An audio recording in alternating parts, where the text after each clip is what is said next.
be the best. Simplest way. That's why I play the game. To be the best, you have to win. And that's what drives me.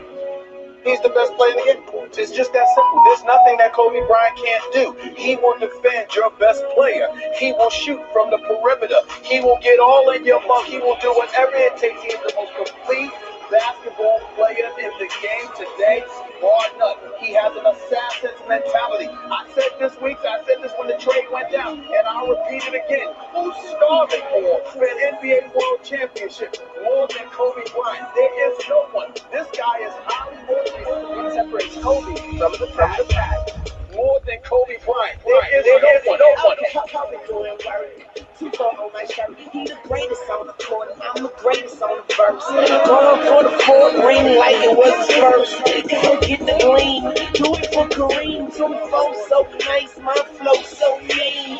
Catch me at the game, sitting next to Gold Scene. Kobe Bryant Nikes, purple gold strings. Kobe in the game, dunking on the Black Mamba, attack conquer, basketball beast, rap monster, crossover good, a turnaround jumper, or just drive the lane, dunk on dunkers. You know where it's going down, yo.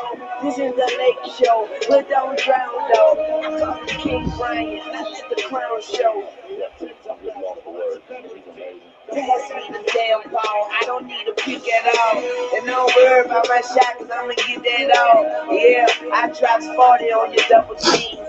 Then I dropped 81 on another team. Yeah, you better guard me with caution. And watch I work them like an auction. No such thing as exhaustion. No time for rest. Cause I don't take breaks. I just break records. And I prefer the ball with 3 seconds. And I bet we gon' win it all in 3 seconds. You did? That is a guarantee apparently. And please tell your defense don't ever mess a man with me. Double team, triple team. You defenders tickle me, but I never let them get to me. Literally, step back and give them a 3. Ain't no defending me. One guy shooting the envious of the way Brian played lately, LeBron James. I've been forward saying that he's the best player in our league. To me, in my eyes, the best scorer in our league. And it's, I don't know if it's not another guy that can accomplish that. Never take a day off. Catch you at the top of the tree and get a J off. Baseline, FaceTime, turned out like 2-3. Even 2-3, gotta love how to do me. Practice while you sleep, practice in my sleep. Straight out of high school, the brackets ain't for me. I will be jumping over you like I got a mattress at my feet and all field jets. You better be passing it to me. I put the master in the beats. Attack you like a beast, and I am starving you a victory. And that means I'm a eat. And when they ask you who's the best, then the answer should be me. Who's the best player on you? Still Kobe Bryant. Really? Why? Because you never know what you're going to get. Call me Mr. Clutch, Mr. Automatic. I can post them up, all of them go get the alley. I'm going for the ring, I'm going for the ring. I went to Beijing and came back with the bling. Who they want Kobe. And what he want? He want the trophy, the victory, and the glory. No Shaq, no Robert Horry. Now break them all, Kobe break them all. Yeah, you better beware the liquor down. Yeah, just give him the ball and he take it out. Yeah, only properly dishing it to the song. Yeah, I'll give it to these fish on the wing. Yeah, I'll just let the reason do his thing. Yeah, because I'm great and so is my team. Yeah. Do it for magic. It's showtime, baby. I see nothing wrong with doing it full time, baby. I'm the best, yes, and he the best, yeah. Don't worry, Brad. Every next year, not just defense, to an assassin, killer instinct, murder the basket, steal the ball back, hold it for ransom. It's more than a game. This is a passion. Been an all-star, been a champion. Free throw line, you hear me chanting. MVP, Kobe Bryant, aka MVP. In knee deep, smash in knee deep. Whoever he is, he can't guard me. He can't guard me. So, there you have it. The overwhelming answer was Kobe Bryant.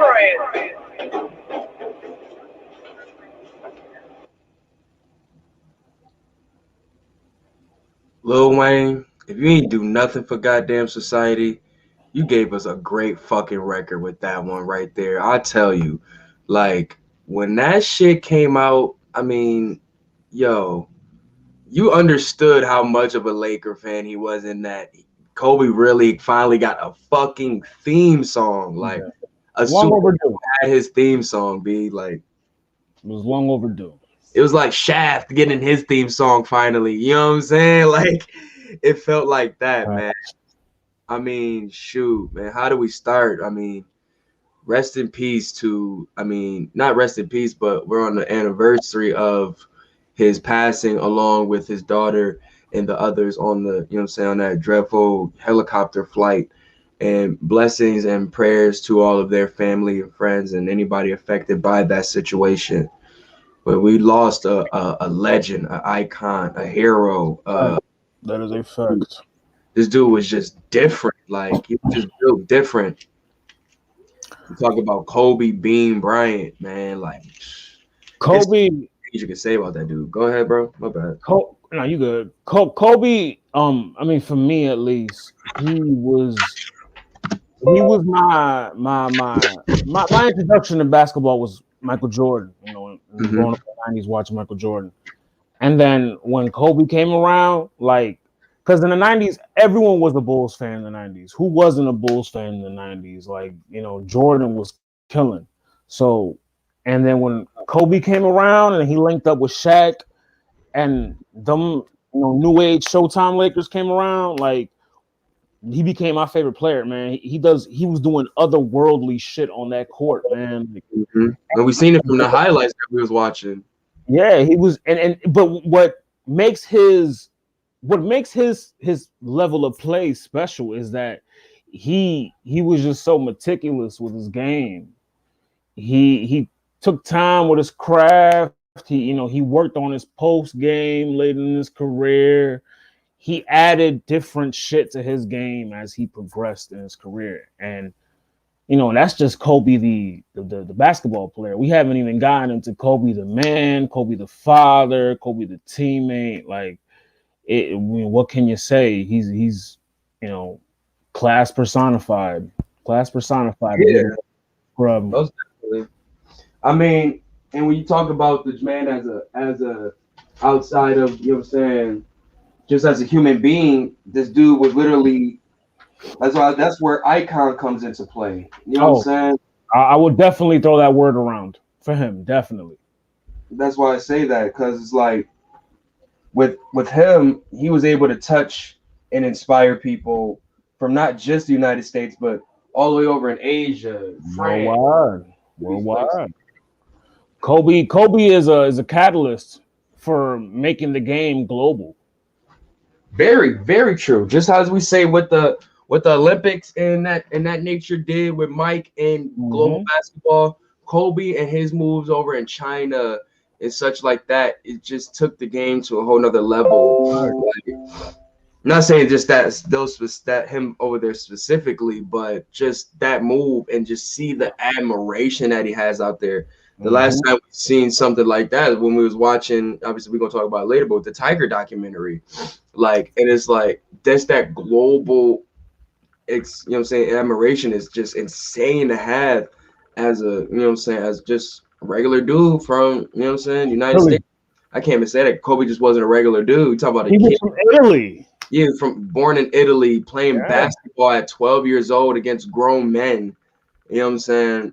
To go over to the States, you know what I'm saying? To have to, what we know as Kobe now wasn't Kobe then. So the work that he had to put in to get to those places, to be, one of the best guards in the league, to the best player in the league, like it's crazy work. Like he was saying, it's not something you work on for a month or a couple months. This is something you work on trying to be the best every single day. And stuff like that is how can you not be inspired? You know what I'm saying? How could you not be inspired? Kobe the father. I mean, Kobe the father kind of inspired me, man. Like whenever I have kids, man, if I have a daughter, you know what I'm saying? Like the way he was with his kids, his daughters, and granted the way he died, he was on his way to see his daughter's basketball game. He made sure he was gonna go see his daughter's basketball game through a fog, even like that kind of dedication to your kids' craft. He was coaching their basketball team as well. Right. Like, you know what I'm saying? Fathers, man, fathers. And, you know, we need more fathers. And that's a great example of a great father, not just a great basketball player. And when we talk about him as a leader, when we talk about just the fact that he was moving on to the focus on women's basketball, I think guys like him, I think Tony Parker was doing some work with women's basketball, I believe. Mm-hmm. But Kobe was taking it, say, all right, well, I can do WNBA and give the support there, but shit, I got to get on the ground level. You know what I'm saying? And that's when we start seeing him working with the girls, with the basketball teams, and or, you know what I'm saying, working with a lot of his old, you know what I'm saying, rivals or ex, you know what I'm saying, teammate, whatever. Having them sit down younger players too. Having their kids sit with him and go play and build with him. Or we got like you said, the new generation of guys, you know what I'm saying, the Jason Tatum, so on and so forth, to go link with him and build and such. So he definitely had his foot, well, not his foot, but his hand in the future of basketball, whether he was in it or not. And that's something that's very commendable. And you really have to love the game for that too. Because a lot of people, when they're done with it, they're done with it. They don't know. I don't need. I'm good. I'm just want to say, got my money. I'm good. I'm out. I did what I did. You know what I'm saying? Or some dudes don't have the energy per se to do so. You know what I'm saying? Like, cause I say not. And there's no shot to Shaq, but if Shaq was in better shape or something of that nature, I don't think he would just be sitting around talking all day on the joint. I think he would definitely be out. Instead of critiquing a lot of these guys, he would be out there moving and shaking with these dudes. But obviously, he's up there. You know. And I think when you know, when you know to say when, you know when to say when. I think Kobe knew when to say when. I think Shaq knew when to say when. I would say he did, but didn't. And I think that's why we ended up getting like Achilles injuries and such like that. Cause it's the standard, you know what I'm saying, that he helped build, you know what I'm saying, in LA from, like you said, the Showtime Lakers to go what him and Shaq and Kobe did, then to do what he did by himself with him, Gasol and shit like that. So it's so much of a history and foundation there and a standard there that you gotta kind of live up by. And he took that well, I want to say that mission, you know what I'm saying, to keep that uphold. So when you see him in the pain, like the pain that he was going through in some of those years with the injury, the rotator cuff and all of that shit, you know what I'm saying, it makes those championship wins that he did have, you know what I'm saying, at least without Shaq and shit like that. Not to keep like to make that like that's the big thing. Obviously, he had Gasol there and Andrew Bynum and shit like that, but still, it was a different motivation. You know what I'm saying, going into it like, all right, everything pretty much that we built on, continued on his legacy. Shaq is gone. You know what I'm saying? So we got to start from ground zero. But these people ain't trying to hear that. You know what I'm saying? It's LA at the end of the day, they know what what their standards is championships. So I got to bring that to them whatever way I can. And that was literally putting that team on his back. He got driven to the point of almost wanting to get traded to the Bulls. Well, I ain't even talking about that. I ain't even talking about that moment. But that's how passionate he was. That was what was that? What year was that? Like 07. 07? Okay, yeah. Yeah, so that was insane in itself.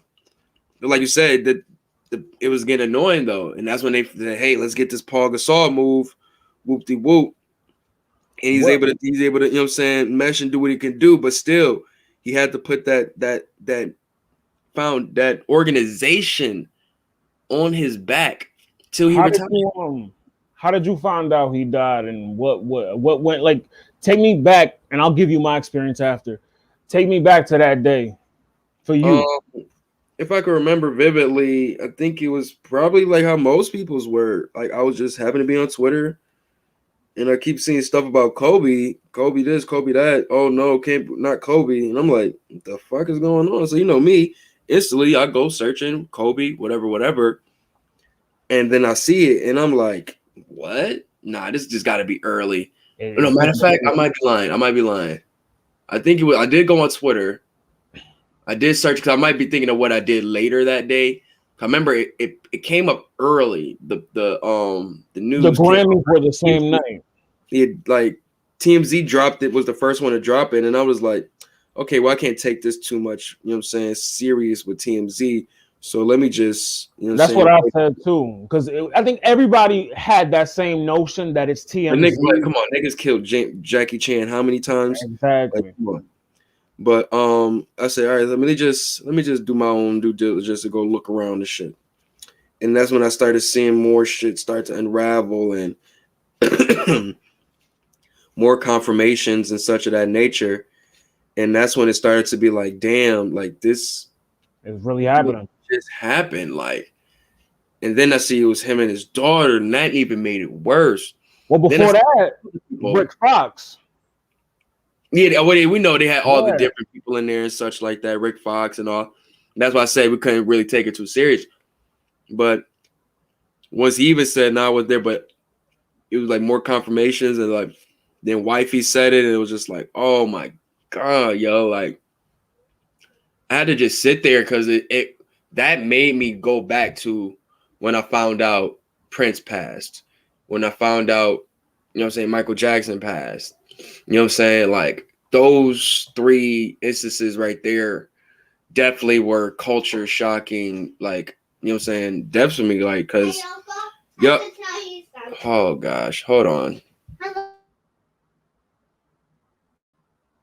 I'll say for me, Kobe was the first death that I cried over. He was the first death that I cried over, I think. The first, no, not the first death, the first celebrity death. Let me correct myself. It was the first celebrity death that I cried over. I got a text from my homegirl, shout out Nicole. I got a text from my homegirl in the afternoon. She was like, yo, you know, he heard about Kobe? And I was like, what happened? I'm thinking, because mind you, he was just at the Laker game the night before. LeBron had just been with him. Him and Luka. So I'm thinking, oh, he might have said something crazy or something like that. That's where my mind went. And she sends me a link to the TMZ article, and I'm like, nah, this can't be real. And I immediately go to Twitter to see if I could find it where it's debunked, and I couldn't find it. And like I just sat there, like I remember I just sat there with no TV. The TV was off, and I just sat there like, damn, man, because like Kobe is a staple in like our lives, like 18 to 25, that 18 to 34 demographic, Kobe was part of your life. He was, like, especially that latter half of that demographic. Like Kobe was a part of your life. Like you said earlier, like Mike was your introduction to basketball, bro. Kobe versus AI was mine's. Like really into it, like you know what I'm saying. And that, like, Kobe became, like, I mean, obviously AI too, but Kobe was just like, you know what I'm saying? From there on, that dude was the greatest to me. You know what I'm saying? You couldn't tell me shit. That's why when I say my GOAT, it's always going to be Kobe, because that's who I've watched. That's who I've seen bring greatness to the game of basketball, who did unbelievable things. You know what I'm saying? This dude went from slam dunk champion to fucking, you know what I'm saying, actual champion. Like, people forget about him being a slam dunk champion. Like, that nigga used to be yamming. And he had Brandy in the crowd cheering him on. Come on, bro. He took Brandy to prom. Come on, bro. This nigga was on the show. Like, this nigga was lit. Kobe the hood superhero. For real, bro. He did it all. He rapped too. But then, you know me, what I love Kobe for also, the sneakers. Oh, get in your bag. Get in your bag. I mean, he didn't create this shoe, but this was the first time I seen this shoe, and is with him holding it. And it is the PlayStation Air Force One. Bro, when these pictures dropped and I seen this fucking shoe, and I was just like, this shoe looks atrocious. This what? Bro, you're bugging. This shoe looks atrocious. I don't like the colorway on here, man. What do you match with this? What do you match with this? Black and baby blue. You could do black and purple, like to an extent. It's shit you can wear with this, man. I need to get your shit right. But nah, man, this shoe right here was like, it was epic when this picture came out. Obviously circling around, you know what I'm saying? What was this game? NBA The Show. Like it was around that era. So this was like 2006, 7. Yeah, around that time. And this is when Air Force Ones was crazy. And is when he just left Adidas, if I'm not mistaken. Go to Nike. Yep. Well, in between that time, he was going on a sneaker free agency. So this when he was pulling out all the J's he loved and shit like that. So he was wearing the Flints. He was wearing the that's where the Laker Kobe 8s come from. Let me see if I can find them shits real quick. Those are godly. See, Kobe Jordan pack. While you look for those shoes, man, I'll say one of my favorite Kobe moments, man, and this speaks to the intestinal fortitude and how he was unfazed with anything. The Portland game in like 2004, where they went to overtime and they were in Portland. He flew in at halftime from Colorado, because he was doing, I won't even get into that, but you know what I mean. He flew in from Colorado at halftime, took over the second half. When they went to overtime, he hit the buzzer beater. That nigga let that pain out. Like Kobe, when they say killer instinct in basketball? Mm-hmm. Kobe and MJ are like 1A, 1B for me. Bro, it was a different. The dude looked at damn near the game like the fucking art of war at times, bro. Mm-hmm. He'll say it too. Scary. Don't let underbite Kobe come out. You know what I'm saying? When you do that shit, Jersey biting Kobe. Don't let that shit come out. Then you about to fucking unlock an animal. You know what I'm saying? I mean, yeah, but that shit, bro. Whew. Bro, do you know me? Like I said, I had to find these shits. Let me pull these shits up real quick. These shits are so fucking beautiful. That's much better. I like this colorway. Bro, don't tell me what's much better. I like this colorway. This is a nice, simple colorway. You can rock anything with this here. Shut up. You know what I'm saying? No much confusion. This nigga don't know Nathan. Nathan. That's Av's real name, apparently. Huh? Never. Nothing. Never mind. But no, these shits was crazy, bro. And then he was wearing these shits in game too. Let me see. They do look fire. I wish they had the shirts he was wearing in game. Oh yeah, here we go. Jordan 3s. Jordan 3s are a nice looking shoe to begin with too. That's that's my favorite shoe actually. Come on, this nigga was lit. Look at him flexing on the Rockets. That shit is crazy. Nah, and then picking up even crazier, picking up Jordan. Woo! In the J's though. Look at the symbolism. Why he got the 18s on? Like, nigga, I'm wearing my own version of these joints right here. Fuck is you talking about? Look at the symbolism, though. You know that was OG. You know what I mean? Look at the symbolism. I'm picking you up, OG. Come on. I'm uplifting you. So you remember the time when he was with the Bulls? He had the little, hey, come here, champ. Yo, the Last Dance, when Last Dance showed how he really felt about Kobe. Like he was like, yo, that little motherfucker from LA, he gonna be something. Yeah, he already knew what time it was. Mm-hmm. He already knew what time it was, man. That's what I'm saying. That's when you see when he was talking about they were always texting, always talking, always like, you know what I'm saying? He was always asking them questions. So it was never like it was any type of, oh, I'm trying to take your spot, I'm the new guy here situation. Like LeBron. Nah, I want to learn from you. Like LeBron. Yeah, even with same thing with like exactly where everybody thought it was gonna be some type of beef and hate. No, these niggas are cool as hell. Sorry to destroy y'all dreams of them killing each other, but they actually cool as fuck.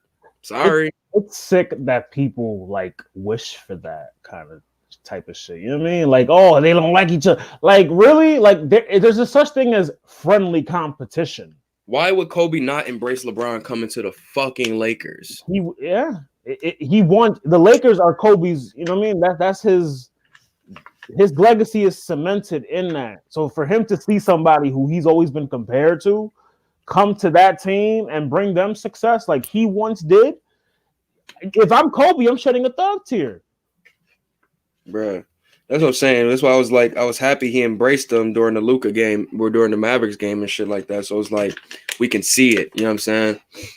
And it was good to even see when LeBron and Kobe faced off with each other in the All-Star game, because like we knew we knew the magnitude between these two guys of this era are the two greatest. So it was just dope to see Kobe like really embrace a lot of the guys in the league on his way out as to when he was coming up. You know what I'm saying? He was stopping a lot of these guys from making it, and you know what I'm saying, intense rivalries with a lot of these guys.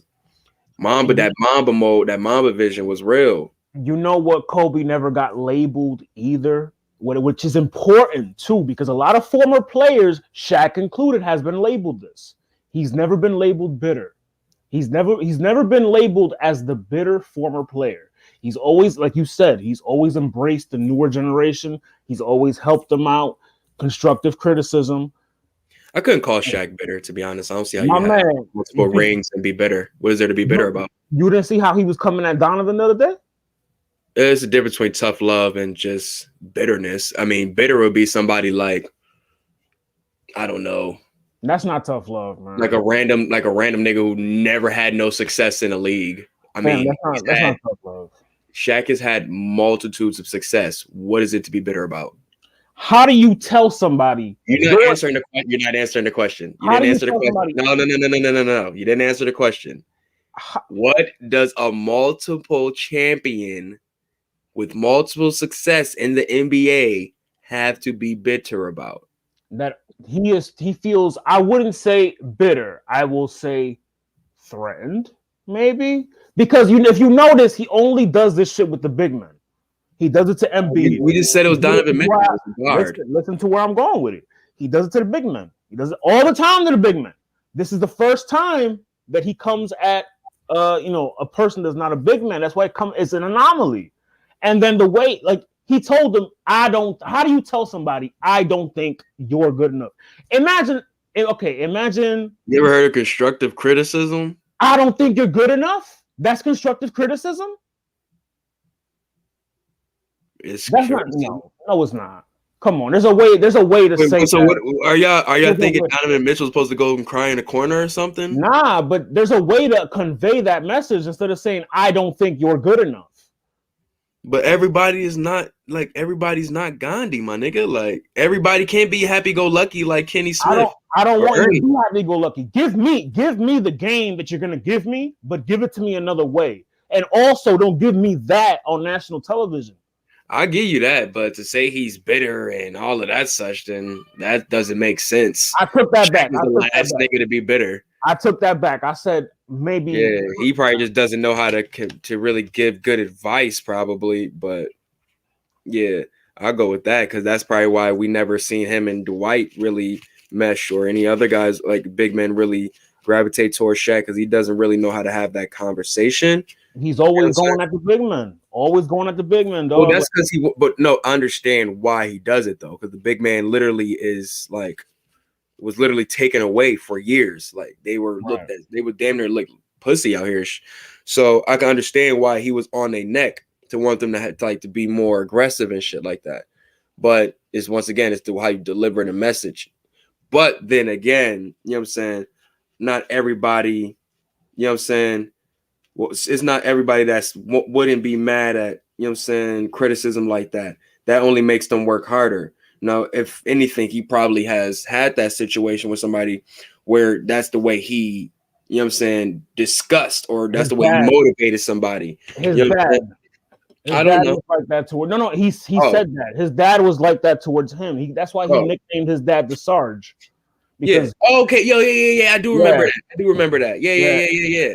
He would win championships, and his dad would be like, "You're not done. That's not good enough. I'm not proud of you." Like, no. I'm not saying I'm not proud of you, but he didn't. Like, you can get more. You can get more. You can go for more. Exactly. And that's the thing, it's no problem with that. It's only if, you know what I'm saying, whoever accepts that type of criticism. Clearly Donovan Mitchell didn't, but it's probably another player that probably does, you know what I'm saying, probably can't take that type of criticism and, you know what I'm saying, use it for their advantage. And not saying that Donovan Mitchell probably won't. He probably was just like, okay. That was his reaction. That was his exact reaction. Did you see it? Yeah, but it was somebody else that did that too to Charles. I forgot what week it was. Oh, KD tore Charles a new one. It wasn't that. It was somebody that when he said something, he was just like, okay. And that was it. Like, they're being real dry with these niggas now. And it's because, like you said, the way they think that that's been the big thing between media and the basketball player for these past couple years is you can't talk to me a certain way. And the media is saying I can say whatever the fuck I want, pretty much. Basically. You know what I'm saying? And in between that, you got the random analysts that, you know what I'm saying, that didn't play, that probably like, I got my freedom of speech. Yeah. And then you got guys like, you know what I'm saying, Charles and Shaq who played the game, but don't know how to really talk to this generation. Right. As simple as that. I mean, I guess it's up to the player himself to, you know what I'm saying, weed out the good advice from the bad advice, or, you know, it's how you receive it. It's in everything it's how you receive it. I ain't gonna lie. And this is not to make it a black or white thing at all, swear to God. But I honestly think if it was a nigga like Pat Riley or something that said that to him, niggas would be like, oh my God, he's such a tough love motivation and all that such. But it's because it's Shaq. They think, oh, because he's just in that to say, oh, he's just bitter and such like that. I think that's kind of weird. No. Expound. Because if you think about with Pat Riley, you already know his standard is excellence. Am I right? Right. And you knew the Showtime Lakers, New York, he ain't played no games with them. You know what I'm saying? So if he was to say that, we don't know if he said it specifically or not. I'm kind of just speculating and such, but I'm just going off how most like winning coaches. You give an example. You know what I'm saying? Or even like, for example, Belichick. We seen him rip Tom Brady a new one. You know what I'm saying? But still, it only did what it did is take that player, even anger or whatever, to go out there and play harder. But that depends on the player too. If they know how to transition that shit into, you know what I'm saying, good play, they don't let it fuck up their game. You know what I'm saying? I think a lot of these players aren't letting this shit get to them because either they don't. You think so? I'll say because they don't really care about the old generation. They care about the old generation, but they don't really care for their opinion because they know the game is totally different now. You know what I'm saying? So what they're telling them what they could have did or how they did it then is totally different than now. Like, my nigga, I got a nigga pulling up from fucking 40. You tell me how we set our defense around that. You know what I'm saying? Like, I got a fucking big man that doesn't really want to stay in the paint. He likes shooting corner threes. How do I set our offense around that? Please tell me, sir. No, you can't tell me because you've never been through that shit. You know what I'm saying? So I don't know. What's going on, Alex? Alex was shaking. I mean, on the subject of basketball, did you see oh, sorry, Pat, before we end it, like I said, once again, rest in peace, Kobe. You say rest in peace to families, all of that such. Obviously, it's the anniversary of his passing. It's not something we really want to boast about too much, you know what I'm saying? But definitely when it's his birthday, we gonna turn up. Oh, that's a fact. We gonna turn up anytime we can get to talk about Kobe for real. Hell yeah, he's our favorite player. You know what I mean? For real. Did you see Young Suwoo versus the Brody last night? Yes, I saw a lot of bits and pieces of it, some of the highlights. I was really watching it to see Bradley Beal, how he played. I feel for him. I feel for that man. Pain is all I can say. Please, man. Let me put me, man. Pain.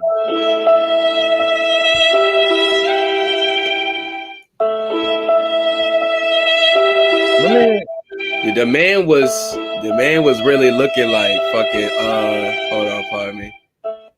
The man was looking just like this on the fucking sideline, bro. It was really sad. I almost wanted to cry for the man, bro. Like, my man was really on the sideline, like, Let me read these stats. Real pain. Oh my God. Real pain, bro. Let me read these stats real quick. Let me see if I can find a tweet. I posted it yesterday because this is sad, man. We need to get him some help. This season, Bradley Beal, he's had games. He's had 60-point games, 40-point games, a string of 30-point games, and the Wizards are 3-10 in those games. Now bring up Russell Westbrook stats. Oh my God. Gladly, because when I tell you pack it the fuck up, shout out my nigga Ben Swayze, New Era Podcast. When I tell you pack it the fuck up, this is it right here. He has scored 163 points on 163 shots this season, and the Wizards are 1-8 when he plays. Bruh. My God. Like, son, UPS is hiring. I mean, you know what the crazy thing is, though? And when I was watching this shit, and you know, when John Wall and him was going at it and shit, and somebody was like, man, hopefully Russ can use that energy and, you know what I'm saying, basically turn it into some points. And I'm like, yo, okay, cool. We all love a hot-headed nigga. That's cool. But when this shit does not produce into anything, no point, no like winning records, none of that nature, how much like attention are we going to give this shit? You know what I'm saying? Because at a point, it's like, yeah, we like a player with some edge, but is it getting him any wins? You know what I'm saying? We loved fucking Gary Payton because of his edge, but his defense was getting him the championships. We loved, you know what I'm saying, Bruce Bowen's edge on the or take him away, Meta World Peace, because his defense and craziness will get him the championships. Don't call that nigga Meta World Peace. That's Ron Artest from Queens. Meta World Peace, bro. But no, he changed his name back anyway. But that him and so on and so forth. Even Patrick Beverley to an extent. Even though I don't fuck with him because he tried to purposely injure Russell Westbrook, but still. His type of defense gets his team wins. Russell Westbrook is like, that's why that triple-double shit, I wasn't jacking it. Like how everybody else was jacking it. Like that triple-double shit, stat pattern. Like, what do you have to show for it? And then when it first happened, though, it was cool, but like after, like you said, after, man. Like, it was a nice story because this was the year where KD first left and it was just him. And yeah, it was cool. It was cool. About him holding the ball, all of that such. So for him to get like assists and all of that such, like the way he was, definitely was dope. But like you said, bro, nothing to show for it. It's like an MVP award and a first round exit. Yes, he still has nothing to show for it. And I think Bradley Beal was like, I think he was really sold on a dream. You think so? You think that's what it was? Or is Bradley Beal, because I had this conversation with Jared yesterday. Shout out, conversation to shop. Shout out my nigga Jared. Out the brothers. Me and him had a conversation yesterday. Because I was like, yo, he's a fucking idiot. He's an idiot. Like why did you sign that extension? But once again, though, these niggas be sold on a dream, bro. They sold on a dream. They ready to go. They ready to get the fuck out of here. And the next thing you know, you get enticed by, oh, well, I can bring Russell Westbrook here, and you guys together are amazing. You guys can make it to the championship. You know what I'm saying? No one's going to Washington. No one is going to fucking Washington to play ball. But that's the thing, though. Niggas do. I think it is niggas that want to ball with Bill. But like you said, they don't want to go to Washington, though. They don't want to go to Washington. Niggas like him, niggas like Cat, niggas like Devin Booker that signed these extensions, and them teams that are terrible. Well, I mean, I won't say the Suns, because the Suns are doing very well.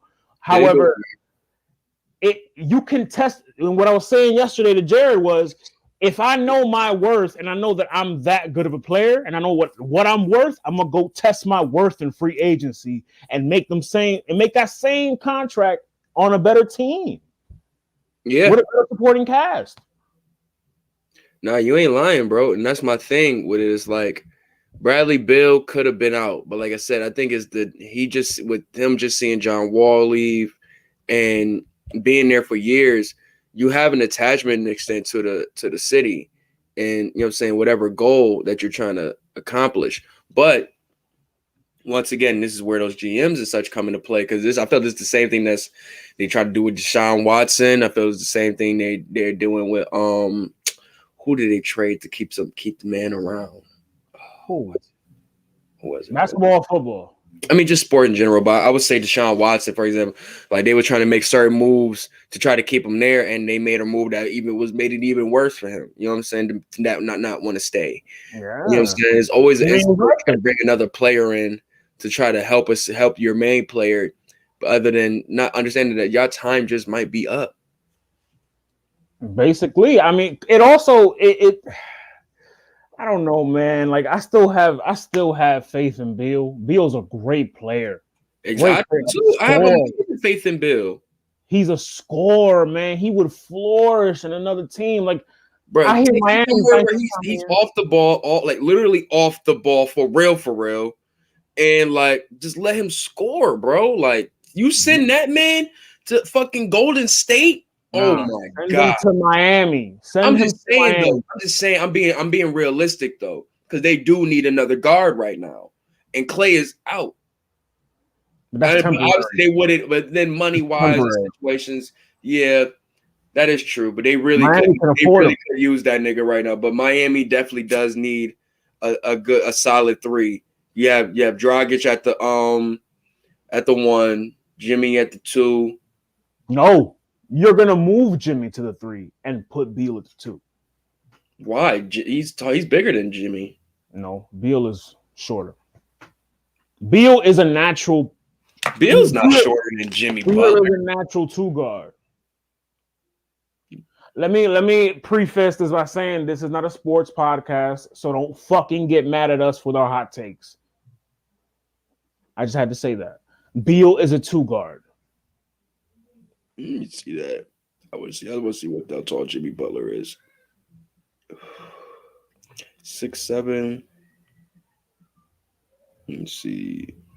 And we talking about Bradley Beal. Oh yeah. Damn. I would have never knew that.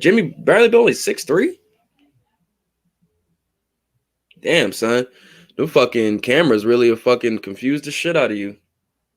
They really do. Like, they're not that. I mean, Allen Iverson's a tall motherfucker. I'm just gonna say that. I met Michael Finley in person, and Michael Finley doesn't look tall in the games, nigga. Michael Finley a tall motherfucker in person. I'm just gonna say that. See that nigga, be like, God damn, nigga, I thought I could be able to, you know what I'm saying, probably press you. Nigga looking at you all the way down like, surprise, motherfucker. I'm surprised, motherfucker. Some fries. Nah, son, that's he's definitely been balling.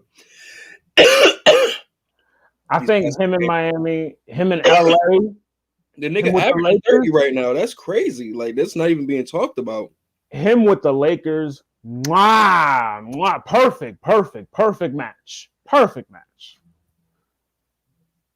I would like that. Like that.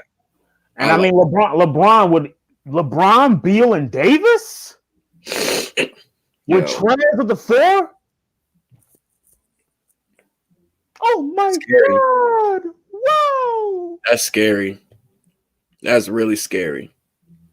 Scary hours. But I don't know, man.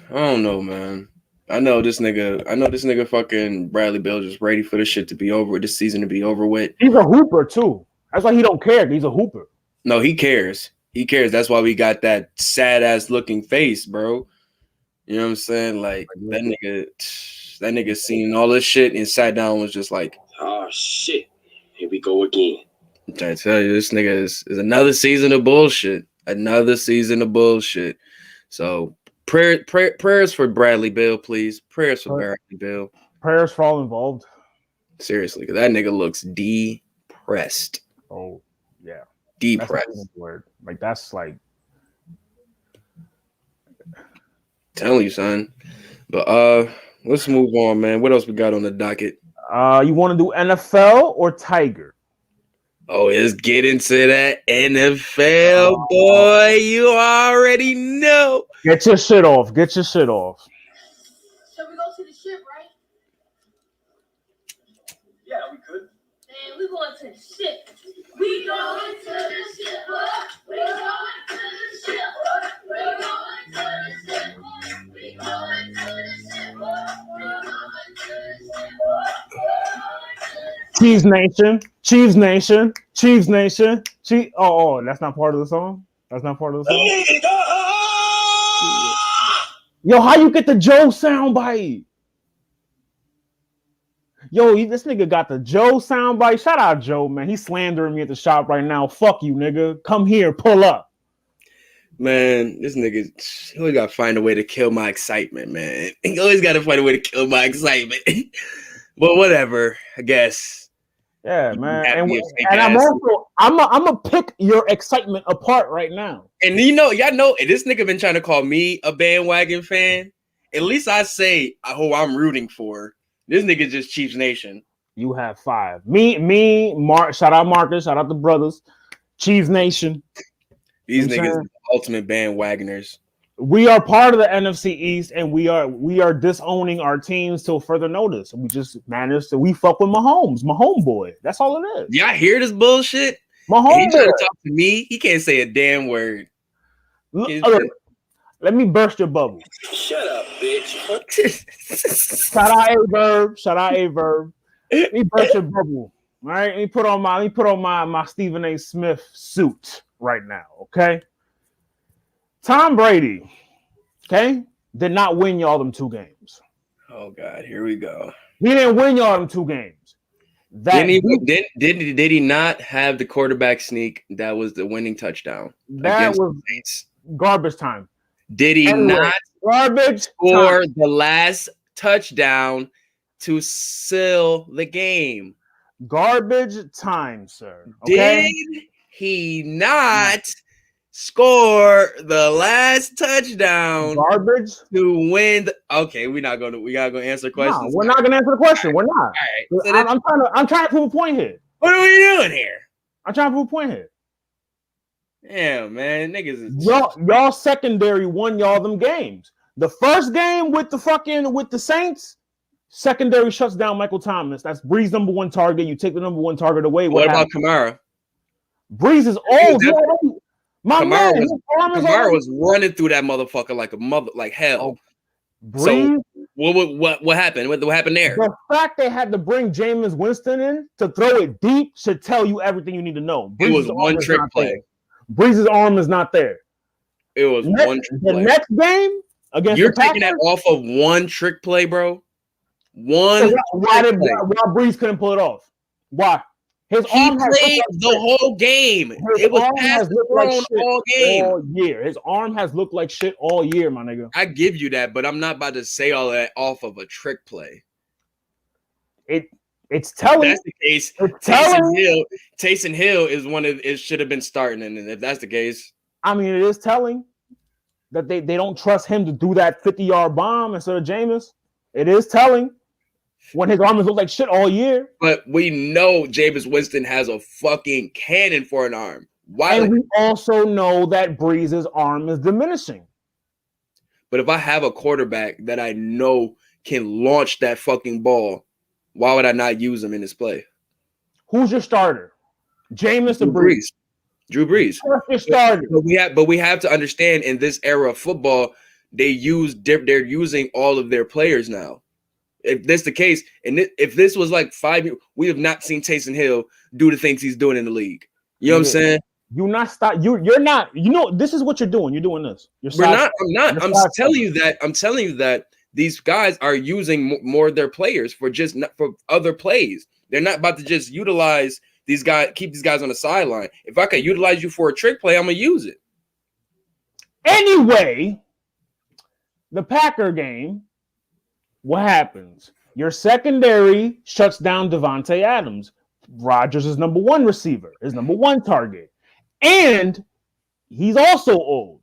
And we're gonna also point out we're not about to do that. We're not doing that. No. Rodgers, because Rodgers was the We're not. number one We're MVP not. this year. We're not doing that. We're slandering Brady. Focus. We ain't slandering Brady. I am. Rodgers he's gonna get some slander. But I'm just letting you know we're not gonna do the old thing because both of these niggas show that at the age that they're at, they could still play at a high caliber. Brady shows he was older because how you throw 3 picks in 7 minutes in the second half? It happens. It happens. That's what you're gonna say. It happens. And not Brady. Not Even Kobe had a bad game.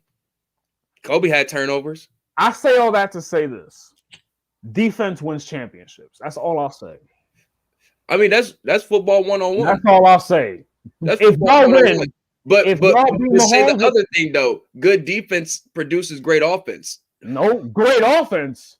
No, don't do that because you know it doesn't. Offense has looked you like know it doesn't. The last 2 games. Great offense does not produce no good. How do y'all let the fucking what was the wild card game? Washington was in that game the entire time till the very end because y'all. Wouldn't that be defense? But your offense looked like shit. If you got the GOAT behind center, right? So, you just said defense wins championships. So if the defense didn't get them past that game, who did? The defense. Yeah. They passed. See the denial? The defense. Yeah, see the denial? Gotcha, bitch. Also, Brady looked like 2 different players. Yo, listen, if and I'm telling you, they don't have a shot. They don't have a shot. Oh, we do. We do. That's the thing. That's the thing. We definitely, if we took out the Packers of this year, nigga, hell yeah, we got a shot. Mahomes could throw it to anybody. Mahomes could throw it to anybody. Believe it. And Brady had 3 touchdowns that game too. You just swept that under the rug. 3 picks. 3 picks. 3 touchdowns also. All I see is 3 picks. 3 touchdowns also. All I see is 3 picks. 3 touchdowns also. When you're supposed to be labeled the GOAT, picks aren't supposed to be in your repertoire. So Peyton Manning never threw a pick? We're not talking about Peyton Manning. We're talking about Brady. Focus. But you said because if you're the standard to go, you're just saying that no quarterback can ever throw a pick. Because your logic doesn't make no sense. How? So if you're a GOAT, you're supposed to be flawless. If you're what GOAT is flawless? No, listen. GOAT is flawless. If you're Michael Jordan. No, he's not. Yeah, he is. He's lost. We just seen the nigga Kobe picking him up off the ground. In the finals are. Don't bring me little things like that. No. You said a GOAT is not supposed to throw interceptions. You didn't say in the finals. You didn't say on Mars. You didn't say at the inauguration. You said he's not supposed to throw interceptions. That's all you said. And under that stance, you're wrong. Because no GOAT is all flawless. I'm saying is if you're putting somebody on a pedestal to be great and to be this arrogant fucking legend, he's in the NFC, he's in the championship. He hasn't looked legendary. He doesn't look like Tom Brady in the playoffs, nigga. That's what I'm trying to say. How, bro? He threw 40 plus touchdowns this year. In Still the playoffs. Crazy numbers yards. He's in the championship year. Like, are you kidding me? In the playoffs. Are you kidding me? In the playoffs. In the playoffs. He's in the championship. Barely. Barely. All right. He stumbled across the Super Bowl. I swear, if this man was on y'all team, y'all wouldn't be saying none of this. I would. If Brady was in the Eagles, I'd stop watching. You wouldn't be saying none of this shit. Quite frankly. None of this shit. And let me just, y'all wanted to call me Skip Bayless earlier too. Let me get my Skip Bayless on too. That's you. That's you. His game versus Washington, yards 381, 2 touchdowns, quarterback rating 104.3. Let's go to the next game against New Orleans, 199 yards, 2 touchdowns, quarterback rating of 92.9. And honestly, in his game that he won against Green Bay, with the 3 touchdowns, 3 interceptions brought it down. But if he would have had probably none, he probably would have had another 100 rating because 3 touchdowns and a 280 is crazy. So I'm just saying, like, you talking about he was looking weak in the playoffs, but shit, he got 7 touchdowns in the 3 games. What them completions looking like? I care about touchdowns. No. What them completions look like, Skip Bayless? I don't see him on here. Oh, I bet they don't. I I'm bet on you don't Google. see him. I bet you don't see him. I'm on Google. All I did is I typed in Tom Brady NFC stats. Because NFC championship stats. that's the most telling. If your completion percentage is under a certain amount, my man, you got a noodle arm. Let me see. Drew Brees had noodle arm. He did. I'm trying to find his completions. It's not showing his. I love Drew Brees. Oh yeah, he was 20 for 36. That's not bad at all. It's not bad at all. That's bad for Brady. No, yo, stop, bro. You can't, bro. Just stop. They don't have that sounds so bad right now. They don't have a chance. He really cooked food this game. And look at Leonard Fournette and Ronald Jones only combined for 81 yards. They don't have a chance in hell. Godwin cooked food. Godwin really showed out against the fucking. No, he showed the fuck out. Hill is gonna show Godwin speed for real. They're not checking each other, so. No. I'm just saying. On the sideline, he gonna be like, "Nigga, this is speed. Watch me." And he gonna see him on the sideline doing this shit. That's all cool, but score. Hill don't score. I'm just saying. He can say all that, but score. Hill don't score? I didn't say he doesn't score. I'm talking about score on the Bucks in the game. Do that. The last time Tyreek Hill played the Bucks, he had 7 catches for 203 yards and 3 touchdowns. Let that marinate. That's beautiful. That means we got game tape on him now. No, that means that y'all gonna get fried, flambéed, sauteed, all them Gordon Ramsay words. Nah, I don't think. Big reason why I don't think so. Because for one, I think our D line might be able to not. I don't mean to say it like this in a malicious way, but hurt Kelsey in a way where it could be able to like hurt his game. You know what I'm saying? Talk that bounty shit, nigga. No, I'm not saying it like that. I'm talking about in the sense of where, like, with guys like Jason Pierre-Paul and Ndamukong Suh, obviously they're not in their prime. Yeah, that's what I'm saying. They can get physical with him up front. Whereas, like, he can't be as elusive through those cuts. But that's the one thing I give Andy Reid his credit for. He's an amazing offensive mind. He's an amazing offensive mind. Pierre-Paul got one hand. Yeah, but he's still a defensive legend in my opinion. He playing like this, my nigga. That's not like you know I hate the Giants, but I will always respect that defensive line. That's one of the greatest defensive lines I've ever seen in my life. Why do you hate the Giants? Because they bitch ass niggas and they one of the most luckiest teams ever in life. But it happened twice. Life. Like, fuck them niggas, bro. I give the New York Giants fucking win. I wish I had more hands so I could give those titties 4 thumbs down. For real, fuck them niggas. Fuck the Giants. Shut up, bitch. See, I get it, but fuck the Giants. We don't speak about the Giants in my home.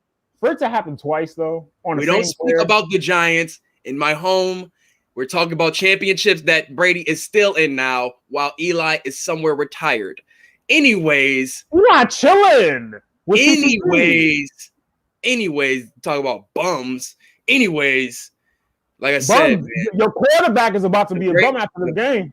He's gonna be a bum after this game. Nigga, but this nigga is on. Let me just get this. Let's just get this clear real quick. I gotta play some music while I put this in the background because you don't understand that Brady came from a championship squad. And this nigga, you know what I'm saying? Not only did he take a team that hasn't been to the championship in almost what? A decade, 2 decades? Nah, 2002. 2002. It's like almost 2 decades. And took him to the championship in his first fucking year. It's first year.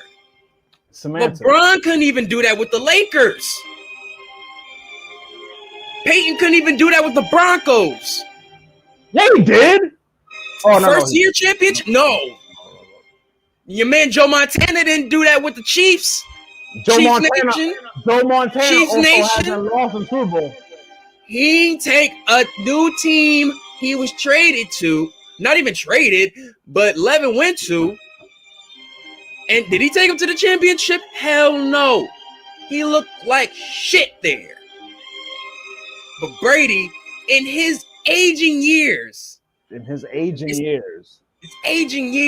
is still looking like money. Stop playing with that man. Stop playing with that man. Are you done? Are you done, Michael? Are you done, Corleone? Are you done? My shout out my nigga. That's gonna be my new draw. I gotta find that shit. 40-24 Chiefs. It's gonna be a blowout. It's gonna be a wash. Brady retirement party. Pack it the fuck up, man. Bro, you gotta understand that Brady. Last time he played Brady's probably the only nigga I've seen really go like touchdown for touchdown with this nigga Pat Mahomes. Who else has done that? Well, you can also say that for Mahomes every too. time they, You can say that for Mahomes. Mahomes was the only nigga to go touchdown with Brady. I'm saying that more so because you know how the Chiefs rack up points. You know what I'm saying? You gotta outscore them. Right. And the only nigga I've seen able to do that like that is Brady. Again, barely. Again, with and take that with a Patriots team who, like, if you take like star wise, is way less than what this Tampa Bay team is. You got to take those little things into you know what I'm saying, into consideration, bro. Brady was still able to take that team to the limit with a lesser squad. Now he got killers on his squad. All I know is Pat Mahomes is a black man, and Dr. Umar told me to root for the black man in the Super Bowl. Got a white wife. I mean, so do I, technically. Give me that shit. They gonna kill me. Dr. Umar. They gonna kill me. Shut up, bitch. I'm so happy Joe gave me this shit, yo. I told y'all niggas I was gonna use that shit. Comedy style. But yeah, man, I can't fucking wait. I can't wait. The game, you know me. Him and Patrick Mahomes is the rivalry right now. It's just like when you had Brady and fucking Peyton. It feels the same, to be honest. It feels the same as Peyton versus Brady because you got the one guy who is just so elusive, does all the craziest. It's the reverse. It's the reverse of Brady Peyton because Brady was the guy coming in, but Peyton was that nigga. I'm talking about styles of play, though. Style of play. Nah, Mahomes is. You know who Mahomes play like, and this is gonna sound crazy. Mahomes play like Brett Favre. That's not crazy. That's what everybody was saying when he first came in. Nah, because they like, and I hate that. I don't do this, but a lot of sports analysts do this. I don't know if you noticed this. When a black quarterback comes in, they like to compare him to another black quarterback. You know what I'm saying? Have you seen that before? Him and Lamar Jackson. I mean, what other white quarterback? Do you know any white quarterbacks that was running like Michael Vick? Steve Young? Running like Michael Vick. No, but what I'm saying is that's different because when you can run, that's different. What I'm saying is arm-wise and quarterback play, they like to compare them to Vick and Cam Newton. Nah, man, like Mahomes plays like Brett Favre. I have not seen one comparison of Mahomes to a Michael Vick or anything. Like, I'm being funny, bro. I've heard Brett Favre. Because he's a scrambler. Yeah. Once you're a scrambler and you're black, hey, it's Mike Vick. Nah, bro. I'm not, and I trust me. You know me, bro. If I get any way to talk about white people and their racism, I'm with it. But not in this instance, because I've heard Brett Favre. You're supposed to join me in on this shit. Nah, because it was those shovel passes, those fucking like random like side passes and shit like that. No look passes. Yeah, man. Even like the pass that he threw to Kelsey, bro. And let's get into that. Let's get into that game, man. The Bills versus the Chiefs was a crazy one. Like just that pass he threw to Kelsey, just the fucking like the little underhand whip through pass he gave to him in the end zone. Oh my god, bro! And like this man was like this man. They were down by 9. They were down 9-0 going into the second quarter, and they blanked the Bills. Like it was like a different team. It was for me, and this is what I was saying. With the first remember I was telling you about the story where my cousin baby father, me and him, was arguing and shit about the game and shit, right? So when I was saying my stance was, let's take every game, you know what I'm saying, small at a time. Like, no, y'all should not be, you know what I'm saying, so y'all should just be, not saying it like that, but I understand y'all here, you know what I'm saying, y'all happy, but y'all got to understand what's at the end of this tunnel. You know what I'm saying? A date with Brady. A date with Brady. Not that. I was talking about Chiefs. I was talking about AFC Championship. I knew the Bills were going to make it to the AFC Championship. You know what I'm saying? But I knew they were going to have that challenge with the Chiefs. Did you? I'm dead ass.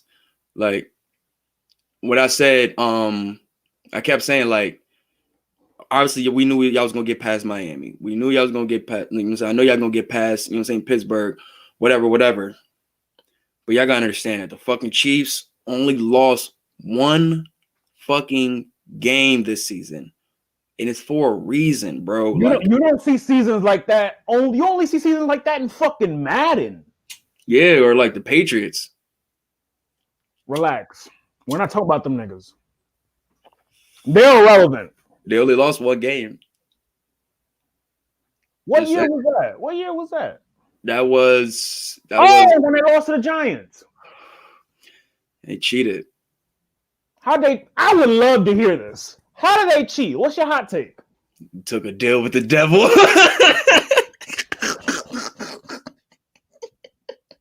Them niggas went to some random underground New York subway and like found to hell or some shit and made a deal. They went to Eli's Funhouse? What? What is Eli's Funhouse?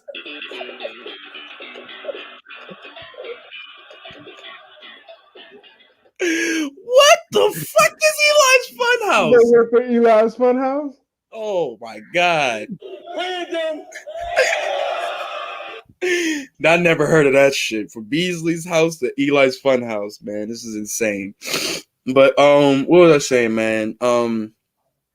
Yeah, so what I was saying that y'all gotta really be, you know what I'm saying, a little bit humble, man. Like, cause y'all don't want to have all this excitement and then it's all stripped away from you. I know how Buffalo fans are.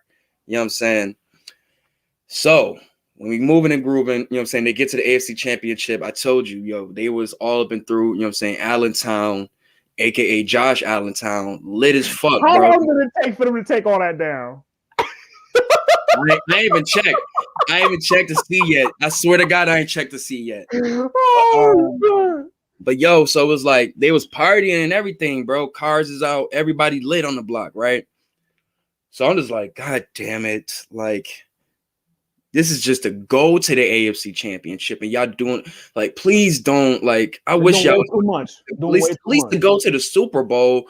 Like y'all going to face the Chiefs, my nigga. Y'all all need to be fucking praying together. You gotta understand too, though. Like the Bills haven't seen much success in like the last 20 years. So this is That's why I would say I understood. Shout out Gerard, man, brother. That's the brother, man. Hey, Jared, shout out to you, my G. Proud of you as well. Much love. And real quick, random plug. Shout out to 901 Daiquiris. Go holler at them at Conversations at the Shop Facebook page. You know what I'm saying? Holler at, you know what I'm saying? What's his joint? Can I get verified on Twitter? You know what I'm saying? Definitely find out about 901 Daiquiris. Most definitely. Razor Ramon. That nigga, he popped up on my show. I'm like, this nigga Jared got a Twitter? Mm-hmm. But yeah, man. So like I said, man, I understand them. They have every reason to be excited as they are. But I guess me watching football and not even like being funny, like being a fan of a championship team for so long, it's like seeing how they move and certain things is like I'm trying to you've been there before. In a sense, you know what I'm saying? Like, and I guess I'm trying to pillow the disappointment, I guess. I'm trying to soften the blow, I guess, because I knew what was going to happen. You know what I'm saying? If you were outside of a Bills fan, like you knew what was going to happen when that AFC Championship game was when started. Like we knew the Chiefs was winning. You know what I'm saying? A lot of people wanted to see the story of the Bills come to fruition, but we knew what the fucking Chiefs were, and that's why they prayed. Like a lot of people prayed and hoped that you know what I'm saying, Patrick Mahomes didn't make that shit. A lot of people was probably saying, "Oh, we don't care," but niggas really wish that nigga They did. really wished it. No, You know they what I'm really did. I mean, if the Bills would have made it, they would have lost anyway. They would have had to meet Brady, and Brady, that's the boogeyman to them niggas. But at least it would have been a better game. You know what I'm saying? Because it's like they would have more passion going into it. At least, not saying that they didn't in this one, but I felt like the first time jitters was there. Obviously, niggas like Stephon Diggs has been there in these situations, but not everybody else has. So you basically seen a lot of, I won't say, you could say mistakes, but I'll say more so as, honestly, I just feel like they got outplayed and outcoached. That is accurate, but I don't know. Maybe not. The reason why I say that though is because Bruce Arians. We're talking about no. Sean McDermott. I'm still talking about the Bills and the Bills and the Chiefs. Sean McDermott is from that Andy Reid tree, right? Okay, that Andy Reid tree is lethal. Like you get McVay's from that tree. I think Peterson is from that tree. And like these teams, they've brought teams to the championship. Like, so McDermott, from that tree, being from that lineage of coaches, you think, you know what I'm saying? But Andy Reid is Andy Reid. That's all I'm saying, bro. Andy Reid is still Andy Reid. Patrick Mahomes is still Patrick Mahomes. Tyreek Hill is still Tyreek Hill. Travis Kelce is still Travis Kelce. Like these dudes are all pro players for a reason. Like all world players. You know what I'm saying? Like, I'm not saying that the Bills didn't have a chance, but it's like I didn't have big hopes going into this one. You know what I'm saying? So that's why I was in the beginning, and I was just saying, like, let's just, you know what I'm saying, chill for a little bit. Because I don't want to see the sadness and shit like that. Because, watching the way my mom, you see, she's a big Bills fan. Yo, you an asshole, dog. You probably laughing too. I wasn't. It was times because all right. So the Bucks had played first. So my excitement was there. Everybody seen my excitement. You know what I'm saying? So their game is going on and shit. I'm good. My day is settled. And I'm reading my comics and shit. Whatever. I'm good. But when I was just seeing shit, like bad shit going on, I just kept looking over, just like, you know,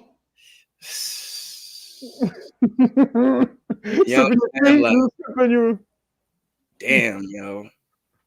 Like I didn't want to be like, I was trying to give good advice here and there, like, hey, he should have did this. Hey, you know what I'm saying? They probably could do, if they do this, you know what I'm saying? But I knew what time it was, bro. I knew what time it was. Like, they looked at you like the nigga from the Boondocks when he tried to talk, and they looked at him like, man, you don't shut up. They looked at you like that. Hold on. Oh, he got it. I forgot. Man, what the fuck is you talking about? Was that? Man, that's you, dog. I'm saying, but I don't know. It was tough to see, man. My mom, she was pissed, bro, yelling at the TV. I thought she was gonna break the motherfucker. But it's just how Bills, they go when Bills are losing, man. They get pissed like crazy, bro. The blood boil. Yeah, man. So, and then just seeing the timeline, man, it's just, I don't know.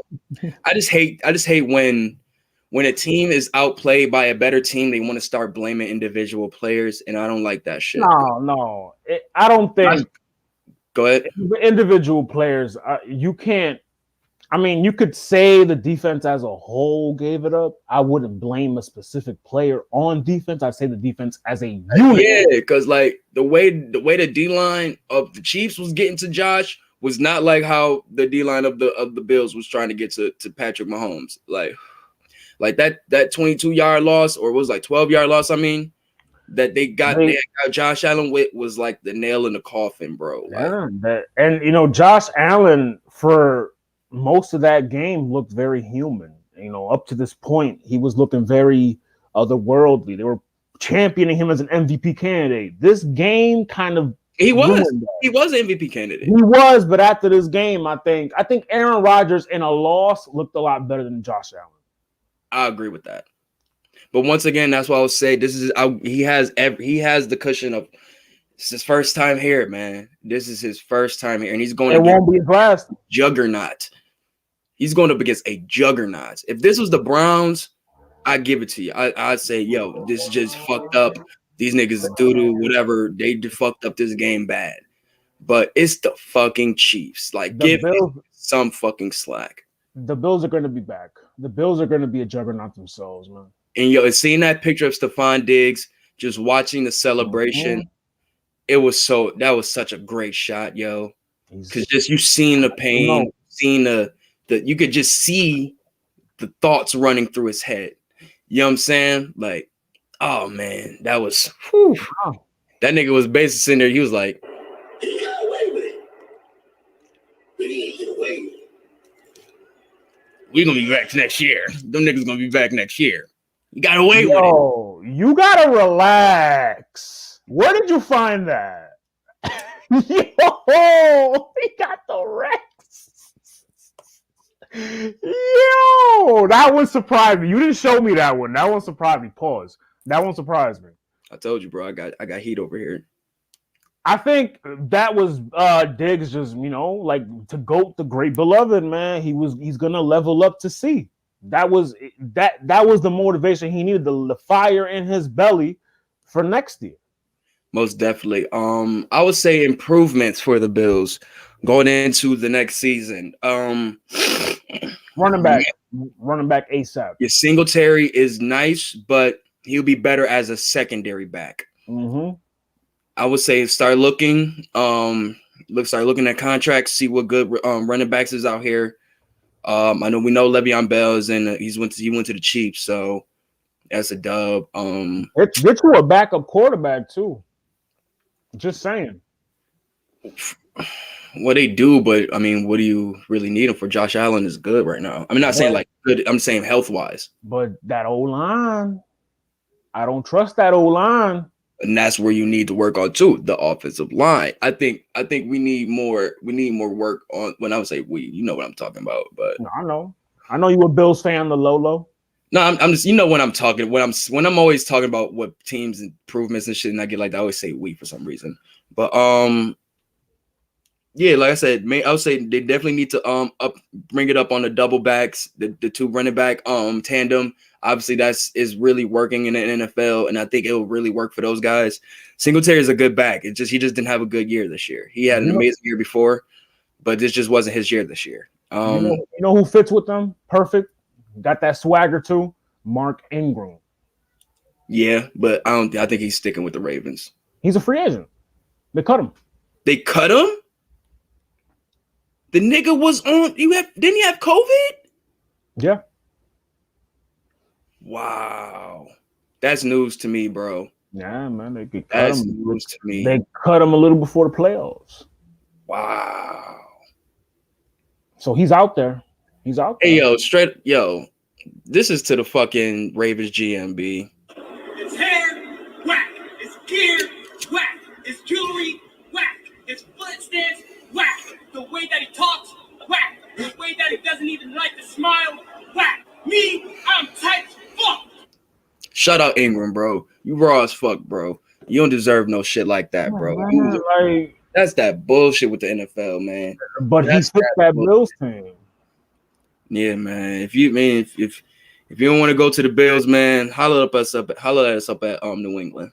Also, a tight end would be great. Yeah, to go along with Clay, because either a nice blocking tight end or another tight end they tandem to go with that. Because Clay is nice, but they need another receiving through. Well, let me think about that. They might be good at receivers. I was about to say that. They're good on receivers because Clay, Beasley, and Diggs together is nice. So really, they might just be needing the blocking. To be honest, they might need the blocking.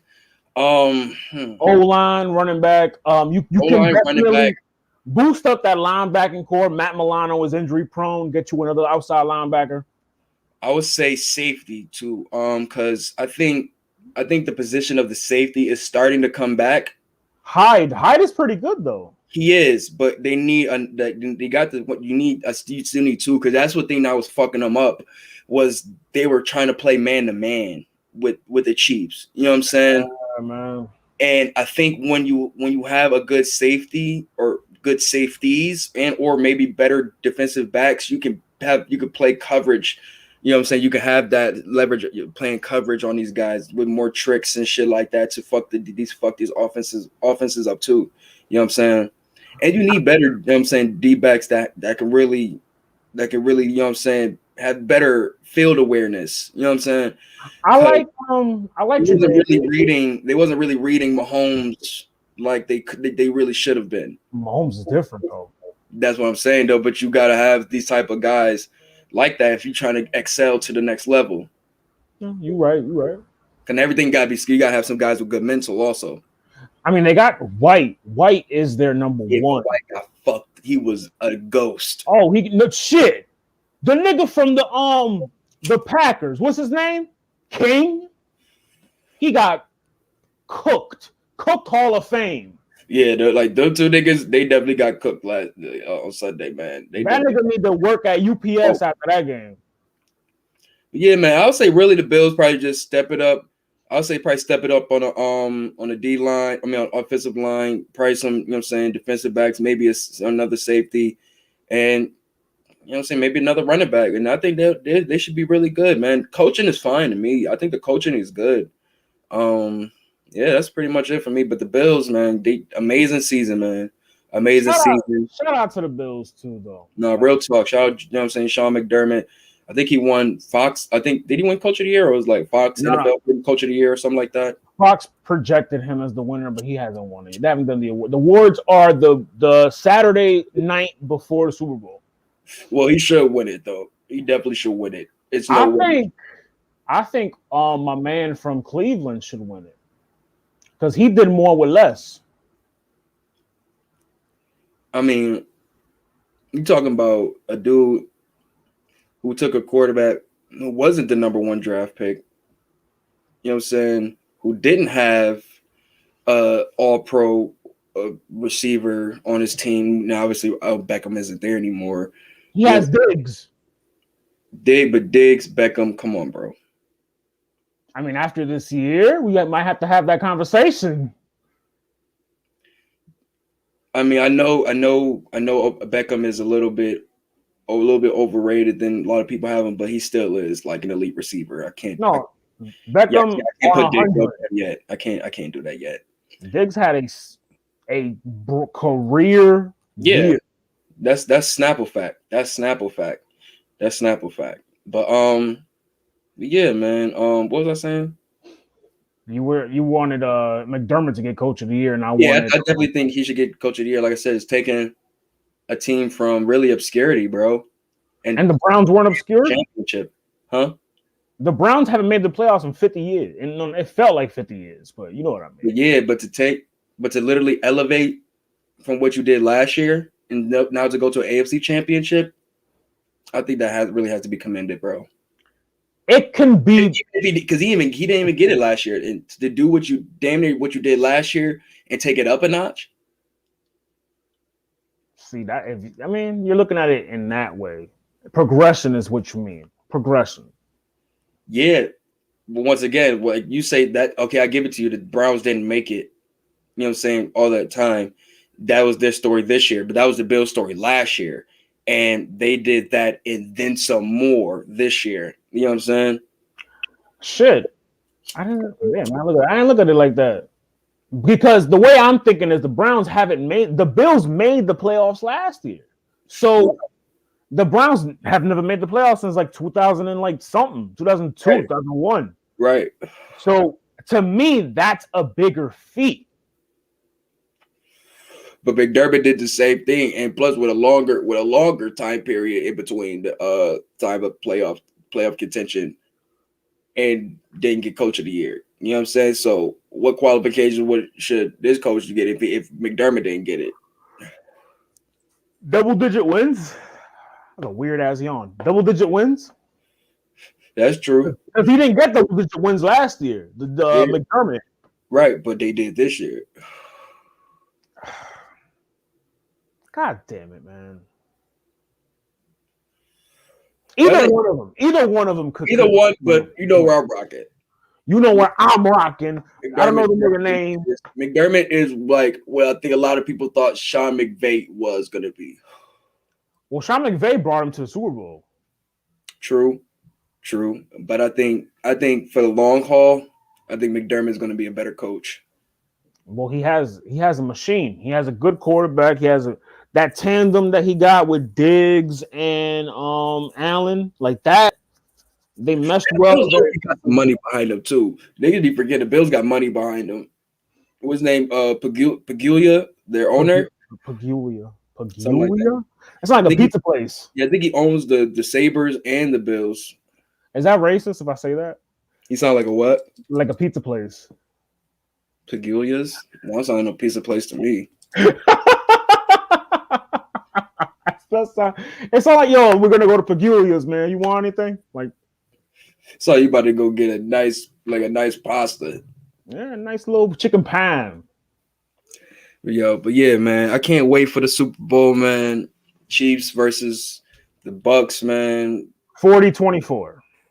And yo, shout out! It's the first time that an NFL team is hosting a Super Bowl in their town too. And of course, it has to be fucking Brady. That's how much of a legend he is, bro. Like, this is how great he is. And this is really why I'm wearing the Infinity Gauntlet shirt for real, because that nigga has finally got the Infinity Gauntlet of quarterbacks. So I should have worn the Tupac shirt today. Since you're gonna got Peyton. He got Peyton. He got Peyton up out of here. He got Breeze up out of here. He got he got Rodgers up out of here. You know what I'm saying? He already got Mahomes up out of here early, so he already did that. Been there, done that. Did he get Tannehill out of here though? I don't think he did. Who's that? That's the quarterback of the Titans. Oh, I don't know about him. That got him out of here last year. We don't know nothing about that. The Dream has no memory of that. How does it feel to know that Brady's last pass as a Patriot was a pick six? How does it feel to know that he's still in the championship? It doesn't do me none. I guess that don't do me nothing. Chiefs is gonna make this nigga look his age. Just watch. They thought that every time. Shit, bet something then, nigga. What's up? You know my Venmo. Don't want to bet. I'll think about it. I'm not a gambling man. Oh, I am, man. Shit. And I lose more than I win, so. Facts. I feel it. But that's crazy. A bet is how I became a Patriots fan. Really? So when I was still like halfway a Bills fan still, you know what I'm saying? I was a kid. I don't know the story, so this is news to me. So I was a kid. This was like 2000, 2001. You know what I'm saying? So I was still a Bills fan. Like I said, Eric Moulds was my favorite player at the time. Trying to think what happened. What year did they trade him? They traded him like you talking about Malloy? No, Eric Moulds. Eric Moulds to the. They traded him to the Texans. Oh, that was 2006. 2006. So obviously I know those timelines. Obviously 01, 01, 02 is when the Patriots won, right? But hold on. So like I said, I was still a kid, so I was still very like I wasn't like a diehard football fan, but I watched it, you know what I'm saying? Because my family watched it. But so whatever. I'm watching the game and shit is, you know what I'm saying, Patriots versus Rams. And I bet my uncle like $5 or something that the Patriots will win. He betted me. Yeah, I was just betting. I wanted to get some money. You know what I'm saying? Go to the store, get some snacks. So I said, I bet the Patriots will win. He bet the Rams will win. And it came down all the way to that field goal. And when you bet, you all the way in this shit. So I'm in this game. You know what I'm saying? I'm rooting for everybody. You know what I'm saying? Whatever. All the way to this field goal, to Adam Vinatieri and all that. And I was like, yo, this is fucking lit. Whatever, man. This team is fire. Oh shit, they made it. Whatever. Like, So I just like started watching them more and more after that. You know what I'm saying? And we get to the Panthers game. And you know what I'm saying? That was a good Super Bowl. That was a it really was a great Super Bowl. And the thing, this is how I know, like I said, I wasn't like, once again, I wasn't really immersed in like football like that. So I liked who I liked. I just liked who I liked. So I loved Steve Smith. So if I liked the wide receiver, I got to know the quarterback. So I knew who Jake Delhomme was. And I always thought he was a solid guy. You know what I'm saying? I always thought he wasn't that bad of a dude. You know what I'm saying? Like, yeah, he wasn't like he wasn't a scrub, but he wasn't elite, but he did what he needed to do to get the team. In between. Right. But so, you know what I'm saying? I kind of like always kind of like rooted for the underdog in a sense and a thing like that. So I was like always watching the Panthers. Once again, I was a big Steve Smith fan too. So I wanted to see him make it to the Super Bowl. But obviously, you know what I'm saying? The Patriots made it there. So I was kind of like torn. We're torn. So yeah, so I was kind of like watching it. I'm supporting the Patriots, but I'm really like I'm supporting, you know what I'm saying, Steve Smith too, because I want to see him, you know what I'm saying, turn up too. So in a sense, I guess I didn't mind if the Patriots lost because I would have loved to see Steve Smith get a ring. But you know what I'm saying, I'm still rooting for the Patriots. So this all stems from you selling your team out for $5. You sold the Bills out for $5? No, and all this time I'm still a Bills fan. Like I said, Eric Mose, all the guys that I loved as Bills as a Bills fan were still there. So I still watched the Bills and still supported the guys that I liked and shit like that. Like I didn't know everything about the organization. You know, when you're a kid, you just find like the people you like and shit like that. You know what I'm saying? Oh, Takeo Spikes, or I think he was there around Terry Lori Malloy, or a lot of like I knew the guy that Bills defense was like Westbrook. Right.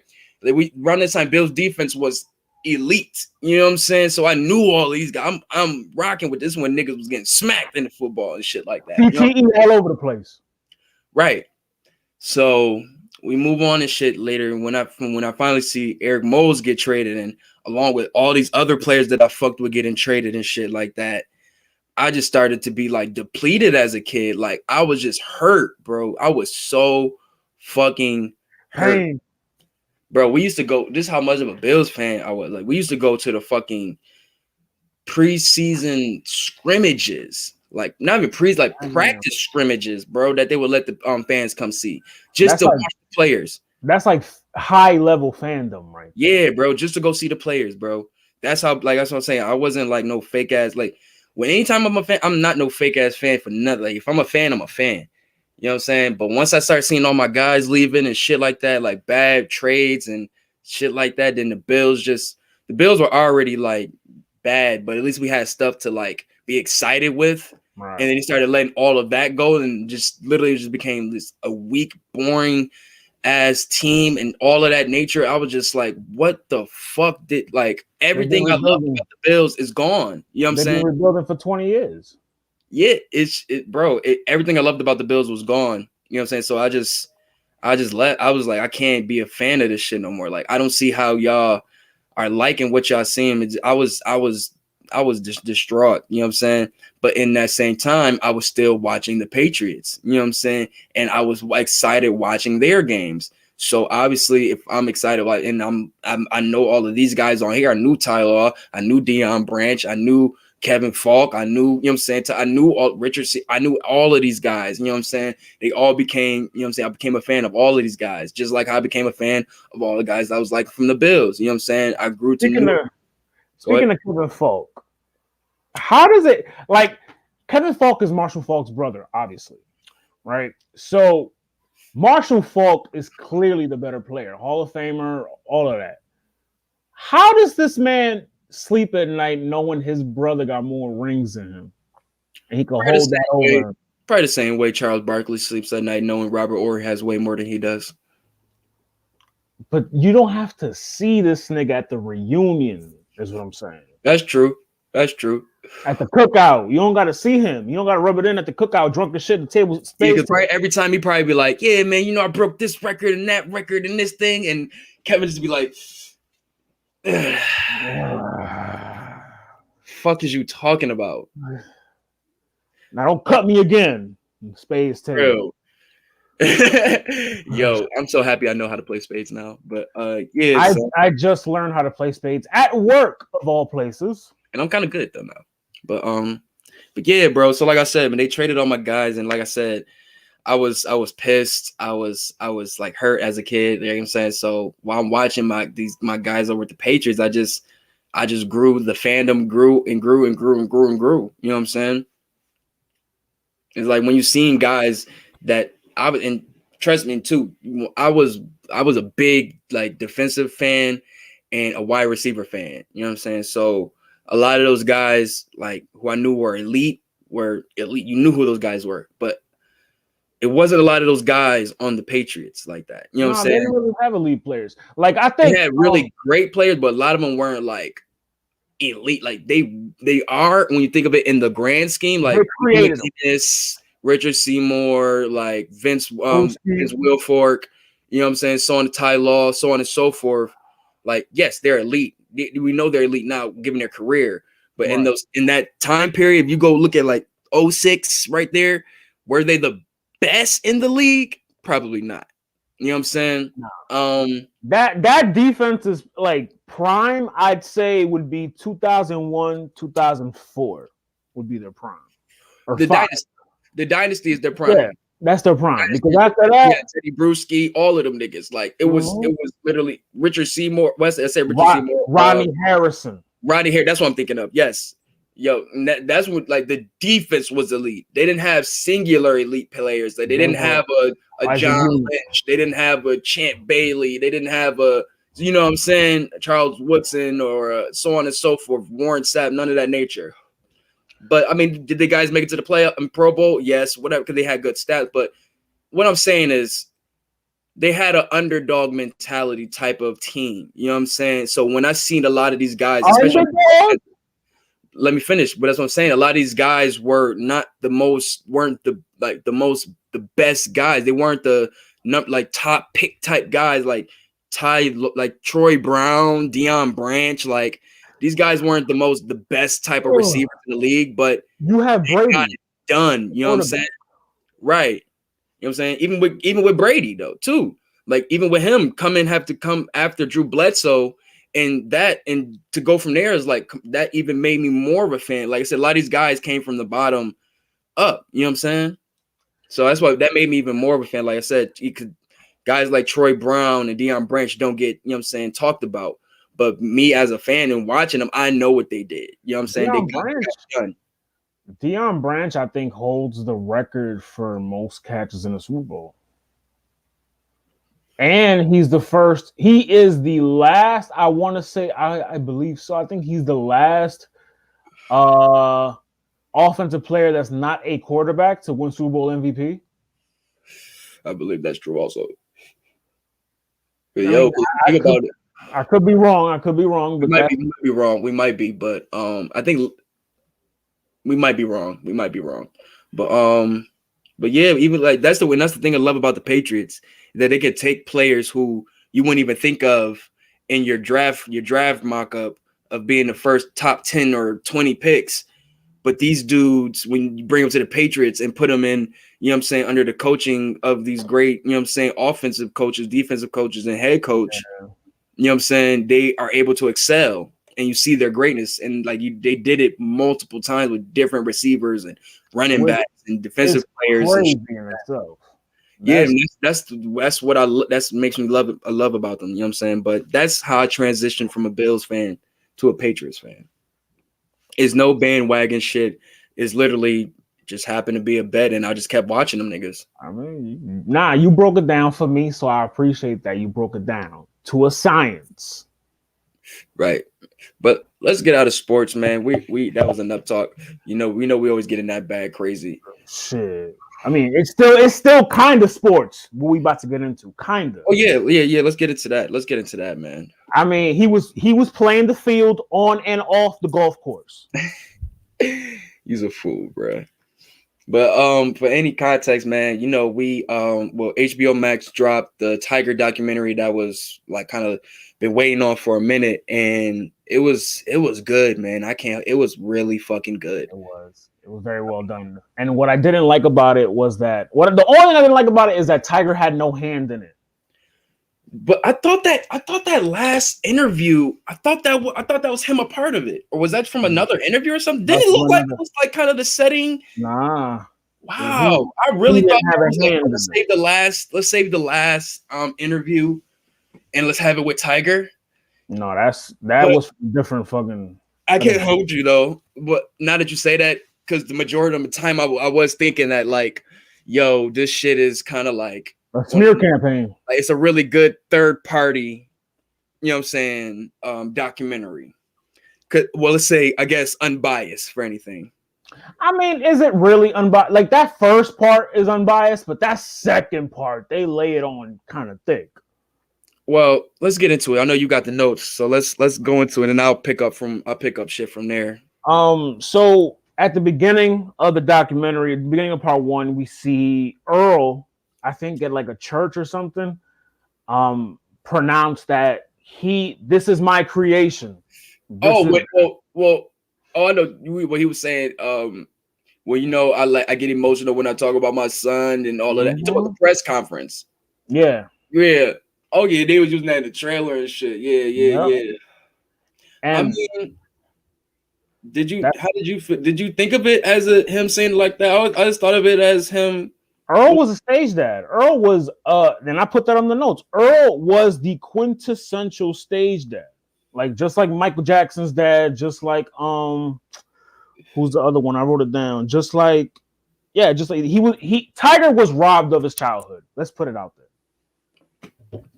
But can you elaborate on the stage dad thing? Because that's one thing I want to talk about with this doc too. But because before you see him focusing, what do you think? What is your definition of stage dad? A stage dad is a dad. A stage dad is like LeVar Ball.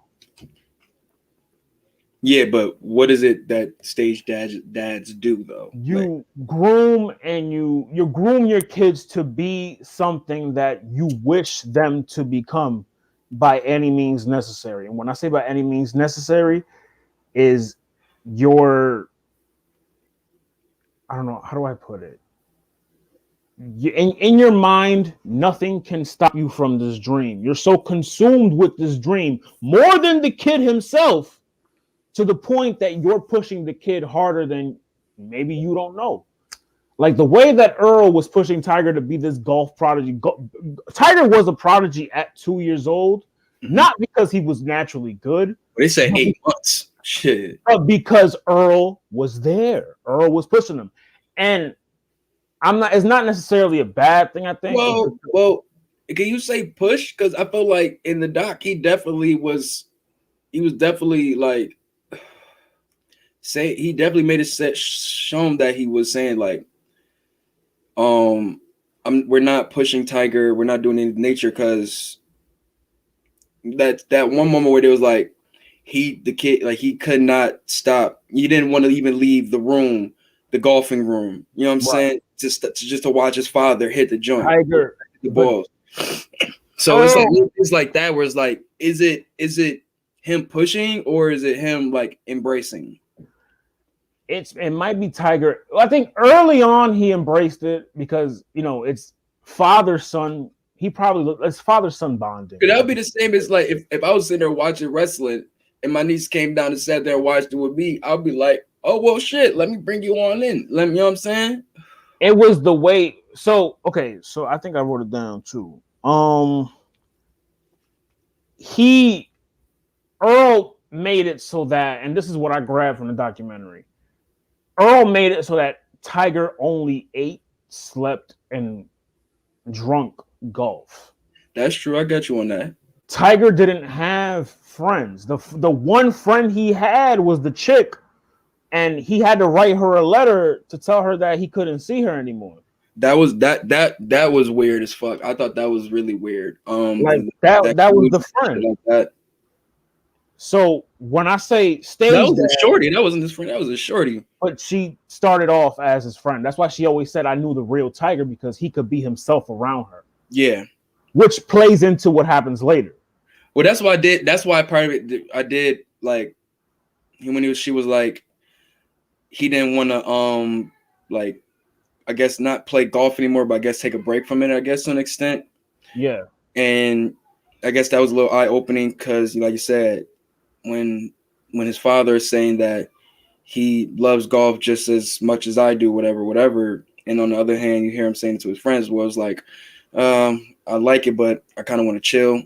You know what I'm saying? So it's like you hear two different things, but I guess that's where you say it's good to hear. It would be good to hear where Tiger, you know what I'm saying, where his head was at, where he from his point of view, from the horse's mouth, I guess. But I guess we won't actually ever hear that. But well, I think also with Earl, the older Tiger got, the more Tiger ascended, the further apart him and Earl became. Well, that's what happened. But it also means that like there was maybe not a lot of resentment, but there was a tad bit of resentment on Tiger's end. Well, let's. I don't want to fast forward too quick. I want to hold to the beginning because I think that beginning part is very strong. Because we talked about this kind of being like a third party type joint too, but with the whole stage dad and him grooming him to become a golf prodigy and all that nature and such, and like you said with the Michael Jackson thing, I thought that was a good you know what I'm saying, I guess comparison, because that is true that he definitely pushed his kids to the limit.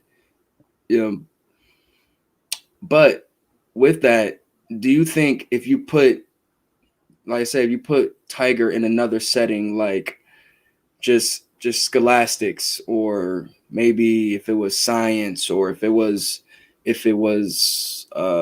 business or any of that nature, or medical school, or, you know what I'm saying, would we look at it the same as them pushing him too hard or that nature? Because, you know, that's why I had to look at it too, because like still different worlds. Like black fathers, you know what I'm saying, they know he went through life already, you know what I'm saying, the war and all of that such. So you already know black fathers obviously pretty much for their sons try to put them in a path to not make any mistakes that they went through or have them go through anything that they went through, you know what I'm saying.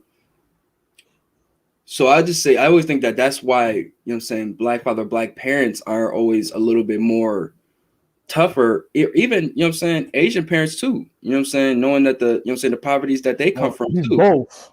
Yeah, so it's, you know what I'm saying, that's where you see both of them. That's why it's crazy, because we know how they are on their children too. Both. Yeah, so to see them have that type of attention and towards their child, I mean, it's some kids that crave that, you know what I'm saying, that wish that their parents had that type of attention toward their shit, you know what I'm saying. So it's always another way you can look at that shit, I guess, because with Tiger is different because it plays out in front. I think that's why a lot of people because that's where now people have the time to, you know what I'm saying, say, well, that doesn't happen in my home. Well, that might be that's wrong. You know what I'm saying? Well, this is not our family values. That's not right. You know what I'm saying? So now when you got yourself on, like I said, presented to the world, now other people are placing what they do on you because now they see it. You know what I'm saying? Whatever. But I don't know, man. I just think with black families, yes, I still, yes. I mean, as a human being, I think a person, yes, can still push a person, you know what I'm saying, to limits that person being pushed probably, you know what I'm saying, may not be ready for. But still, I think when it comes to, you know what I'm saying, with black parents, they know, you know what I'm saying, it's a tougher hill to go over. So they don't want their child to, I guess, pretty much be, you know what I'm saying, be out here lacking. You know what I'm saying?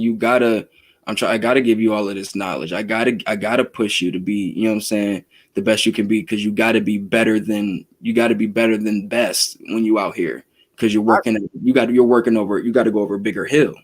I think in like silver lining, I mean, I think with Earl being involved, period, like that, you know, black fathers, you know what I'm saying, like, and that's with LeVar Ball too.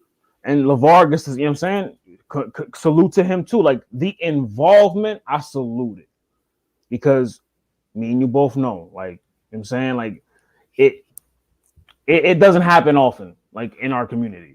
So to see the involvement, I salute it. But it's it's what you do and said involvement. And, you know, when you're robbing someone of their childhood, you know what I'm saying, the way Michael Jackson was, and you saw how that reared its ugly head. I don't know. It's kind of. But I don't know. I mean, like there's a good and a bad. It's like a double-edged sword. I don't think everybody.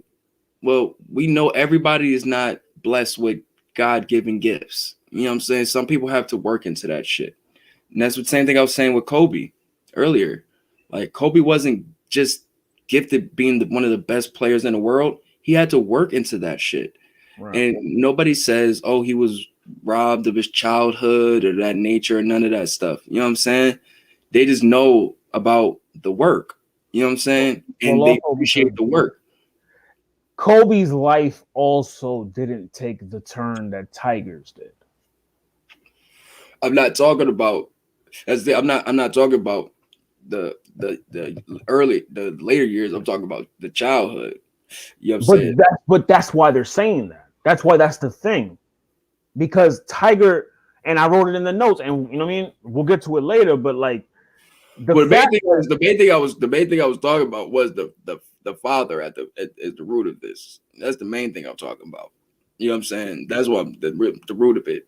So I'm saying I think it depends on the messenger who's to say when a parent is pushing their child, you know what I'm saying, to, you know what I'm saying, I guess to the brink of madness, or pushing their child to excel from, you know what I'm saying, excelling this fucked up game that we're in. You know what I'm saying? Like, we look at this shit as a game, as other people look at it as just living through life. You know what I'm saying? And I think a lot of people don't see that, you know what I'm saying, because they don't take the time to look into those different aspects of, you know what I'm saying, of Black life. I think like I said, man, it's the stage dad thing. Like, it might have come from a good place though, because maybe he saw something in Tiger and he wanted to unlock that and cultivate it. I guess that's the word of the week, cultivate. Wanted to cultivate it. So I won't fault Earl, you know, God rest his soul. I won't fault him because you know, who's to say what he was doing was, you know, to prepare Tiger for. But, and later in the documentary, it comes out that everything a parent do is to prepare their child for the world. You know what I'm saying? At the end of the day, you know what I'm saying? That's the thing. Whether it be white, black, or brown, they're preparing themselves for the world that they know. You know what I'm saying? We know our world is in the way that we know, and that's why we got to prepare our kids that way. You know what I'm saying? Now, every parent is different, but some parents, you know what I'm saying? I mean, they go hard. And you got to remember, he was an army dad too. So you know those militant dads are different. I have one. Yeah, so you know they're a little different. Mm-hmm. And I'm not saying that in the bad, like I'm not saying that's but it's like a bad thing or anything. But no, I am. Well, I'm saying I do say in a sense that some of those fathers do still instill, like, you know what I'm saying, I guess a good sense of order, and you know what I'm saying. I'm just being funny, man. Like my dad. I know people that like that shit. It goes crazy. Even Kobe had a father in the military, if I'm not mistaken, right? Mm-hmm. Yeah, so it's like, you know what I'm saying. So it instills some type of order in people's lives that, you know what I'm saying. It helps for the future. You know what I'm saying. But like I said, let's move on. So further in the documentary, so we talked about Shorty that he met and he broke up with her through letter. Honestly, I think he didn't want to write that letter. Yo, man, you really got to see this Lupin show, bro. Because, man, that shit is crazy. But, yeah, that shit was was sick. But that's when I started seeing, like, okay, this is where, like, this type of thinking is bad. You know what I'm saying? And that's just just natural bad thinking. And that's no based on race or nothing like that. Because when you want to just keep a person, you know what I'm saying, excommunicate from people just to focus on one thing, like that's not good. I mean, you always had a parent to be like, I don't want you hanging around this such and such, so you can focus. But it's because they know that this person's bad news. Yeah. Like these people are not doing nothing bad to this kid. If anything, her being with him was a benefit because he was able to, you know, be himself, live life and shit. Aside from the golf. Yeah, and I guess in devil's advocate thinking in the parents, I guess that was like he was probably like, you know what I'm saying, they're taking the focus off what he's doing. You know what I'm saying? Mm-hmm. So we gotta cut that. You know what I'm saying? So I can understand that from the parents' sense, but in that aspect, it's like you're not really thinking about the child. You know what I'm saying? Early on, when Tiger and Earl go to meet with Nike, Earl wanted to like give his opinion and shit, and they wanted Tiger media trained, and Earl was like, "Nah, don't even worry about it. I got him trained already." Mm-hmm. And the media people at Nike were like, "No, Earl, it's not what we mean. It's some," and it showed that. Love that. I mean, it also showed that he was scared to give the reins up, in a sense, the control factor. Well, you know, a lot of these people how they feel about big companies and shit like that. So they don't want them to be able to come in and just change their kid. You know what I'm saying? No, and as a parent, I feel him. Understand. Like I said, I'm looking at a lot of stuff, you know what I'm saying, from a hold on, we got the brother Joe up in here. Hold on, Joe, let me fix the screen. It's Tiger. Yeah. Look at this nigga with this nasty hat on. Disgusting. He turned his head right on time so you can see it. Right. Already 30, your mans. You see what shirt I got on? Yeah, I know. I've been backstage for a minute. Yeah. I've been backstage for a minute. Oh, I ain't gonna lie, I had my shit and had two screens up, so I couldn't see the bottom of the screen. I've been listening to you hating ass niggas. I've been listening to you, Kevin Paul, and going to the barbecue. I've been listening. In the background. I saw y'all nigga, I'm finna fire on you because you talking that shit at the shop. But when I needed you for the fade the other night, nowhere to be found. We go speak. We go didn't beat my team in the playoffs. You can't talk to me. If your team didn't make the playoffs, you can't talk to me. If your team using a broke ass quarterback, anyway, Tiger Woods, talk to me. Anyway, Tiger Woods, a nigga got we'll spin a block on that. We'll spin a block on that. But no, let's say with Tiger, man, with him, with his father basically, you know what I'm saying, trying to check the Nike execs. I mean, is any person that's on the ground level trying to, you know what I'm saying, stand up to these big wig execs and shit like that. Say, oh no, you can't control me, such like that. And just to answer like with Loso, I don't know that. What did you call LeVar Ball and all of them? Stage dad. I don't know. That's a stage dad. That's a great dad to me, nigga. That's what I was saying. You're the name four legends, nigga. You're the I'm not saying. Nigga, even the middle brother. We know the middle brother from the Ball brothers. Lonzo, we know him for roasting him for stealing shit, but that's not the point. We know this thing. I'm not saying he's a bad dad. I never said that. Did I say that? Mm-mm. I never said he was a bad dad. I mean, comparing it to Michael Jackson's dad. Michael Jackson was literally beating this nigga. Clueless Joe Jackson wasn't playing. Yeah, that's what I was like. Joe Jackson was beating these niggas like you better stay like nigga. These niggas, he was on some other shit. But damn. That like some of these niggas, they definitely had some twisted shit, but I mean, when you think in the grand scheme of just like the idea of the black father and the family and shit like that they're always gone or they don't support or none of that shit, and then you see stuff like you see these guys who are really into their family, really into their child's life, And then you got white media and all that shit that says, oh my God, these guys are obsessive. Oh my God, what about these kids' lives and shit like that? And it's just like, but oh my God, like these niggas won't give this. It's no gray area. To the point where he didn't have friends though. I got you on that. We keeping it G with that, bro. A half Asian, half black kid, bro, in his community. Let's keep it G. And you lead me into my next point, Joe.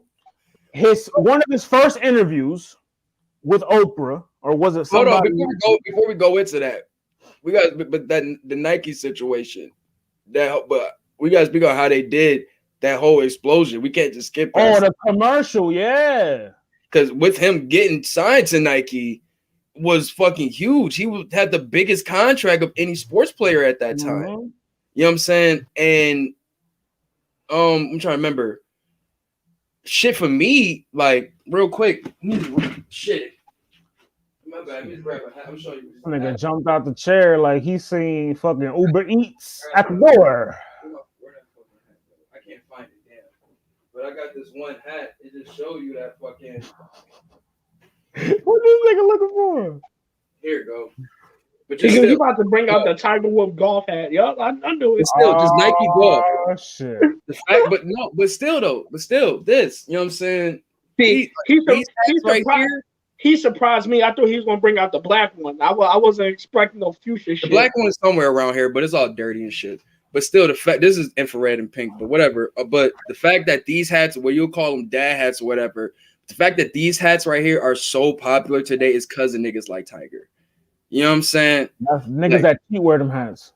Yeah, but still, just the popularity of golf clothing, any of that, like Jordan golf sneakers would not be as big or even marketable if it wasn't for Tiger, or even have a space to even be marketable. Imagine the Phil Nichols golf sneaker. You know what I'm saying? Like that's gonna be flying off the shelves. And Jordan be dropping fire golf sneakers. Like he'll drop the cool gray 11s in golf form, or like some Jordan 5s in golf, or whatever. But I don't think that market would even be open for at least a nigga like me if it wasn't for Tiger. You know what I'm saying? Yeah, bro. If it wasn't for Tiger, I wouldn't even know about golf. Keeping it G, nigga. Same here. Same here. That wouldn't even be a sport in my life. I only know about golf because I seen the nigga doing this shit every fucking day on ESPN. That's all I see, man. Right. That's a Snapple fact, bro. Like just on top of like just seeing it on the sporting news, like we see a black dude every day on ESPN at this young age. Remember, this is like 97. So I'm 4 years old. So I'm seeing TV now. You know what I'm saying? I'm paying attention to shit. You know what I'm saying? Whatever. But I was a very observant child. But anyways, that Nike explosion was crazy because the money that they put the machine behind them for real.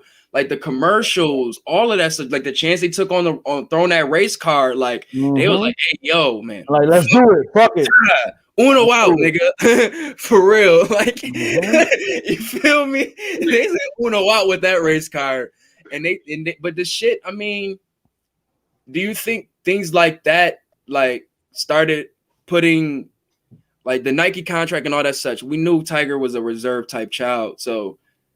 Do you think stuff like this is where I would say he either A, started putting the armor around him, or B, you started seeing like, okay, this might be too much pressure for him? He was sheltered. He was a sheltered child. So all this fame that he got early and quickly, he didn't know what to do with it. But to me, I feel like he kind of stepped up to the plate though as a young nigga, like to take like. Because if you're good at something and you know you're good at something and you're getting paid to do it, you're not going to step up to the plate. Yeah, but then again, that's where his father comes into play too, because he was right on the side, like, hey, like you got to embrace this shit. You know what I'm saying? He was putting in his ear that you're going to change the world and shit like that. And when you see all those fucking shots of him going to different, you know what I'm saying, areas of the golf course, and all those people following behind him, bro. That nigga looked like a goddamn fucking deity, bro. Like they walk by this nigga like he goddamn Jesus. Like, and it's like when you see was the first and last nigga to ever get followed on the golf course, bro. Like they did it multiple times. It ain't my bad, and it be a good thing. Yo, Sir, what are you doing here? What are you doing here? Sir, what are you doing here? Sir, can you hurry up? Them niggas is like, go. Take as much time as you need, Tiger. No, Take as much time. that's the first and only time. Big on that shit. Get an air horn for that motherfucker. Gotta take my camera out. I'm pressing too much shit. But yeah, son. What else? I fucked my camera up. I fucked my damn. Nah, I'm still here. My fucking. I gotta put it back on the other joint. But yeah, what I was saying. But yeah, that Nike contract. I feel like that's what blew it up for me because you see them. You seen him everywhere. Commercials, news, clothes, everywhere. The great black hope of golf. Nigga, he was on buses, bro. I remember my mom used to drive the buses, bro. I used to remember getting on the bus, bro. This nigga, I'm like, yo, this black nigga is everywhere, bro.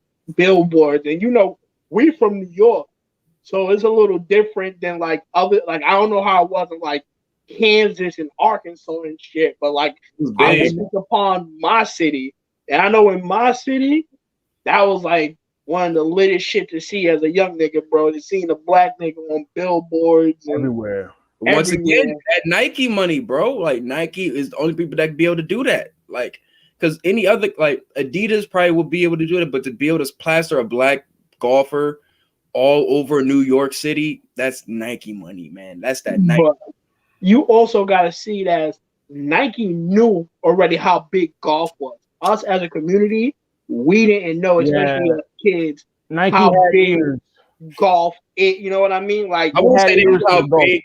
I won't say they knew how big golf was, but they knew how big golf could be with Tiger. You know what I'm saying? Obviously, Phil, all those other guys was there. You know what I'm saying? The history and allure of golf was there to the purists. But if you're trying to excite where sport, and yeah, it's the 90s, sports is at an all-time high. You know what I'm saying? And golf is at the bottom. You know what I'm saying? Golf is at the bottom.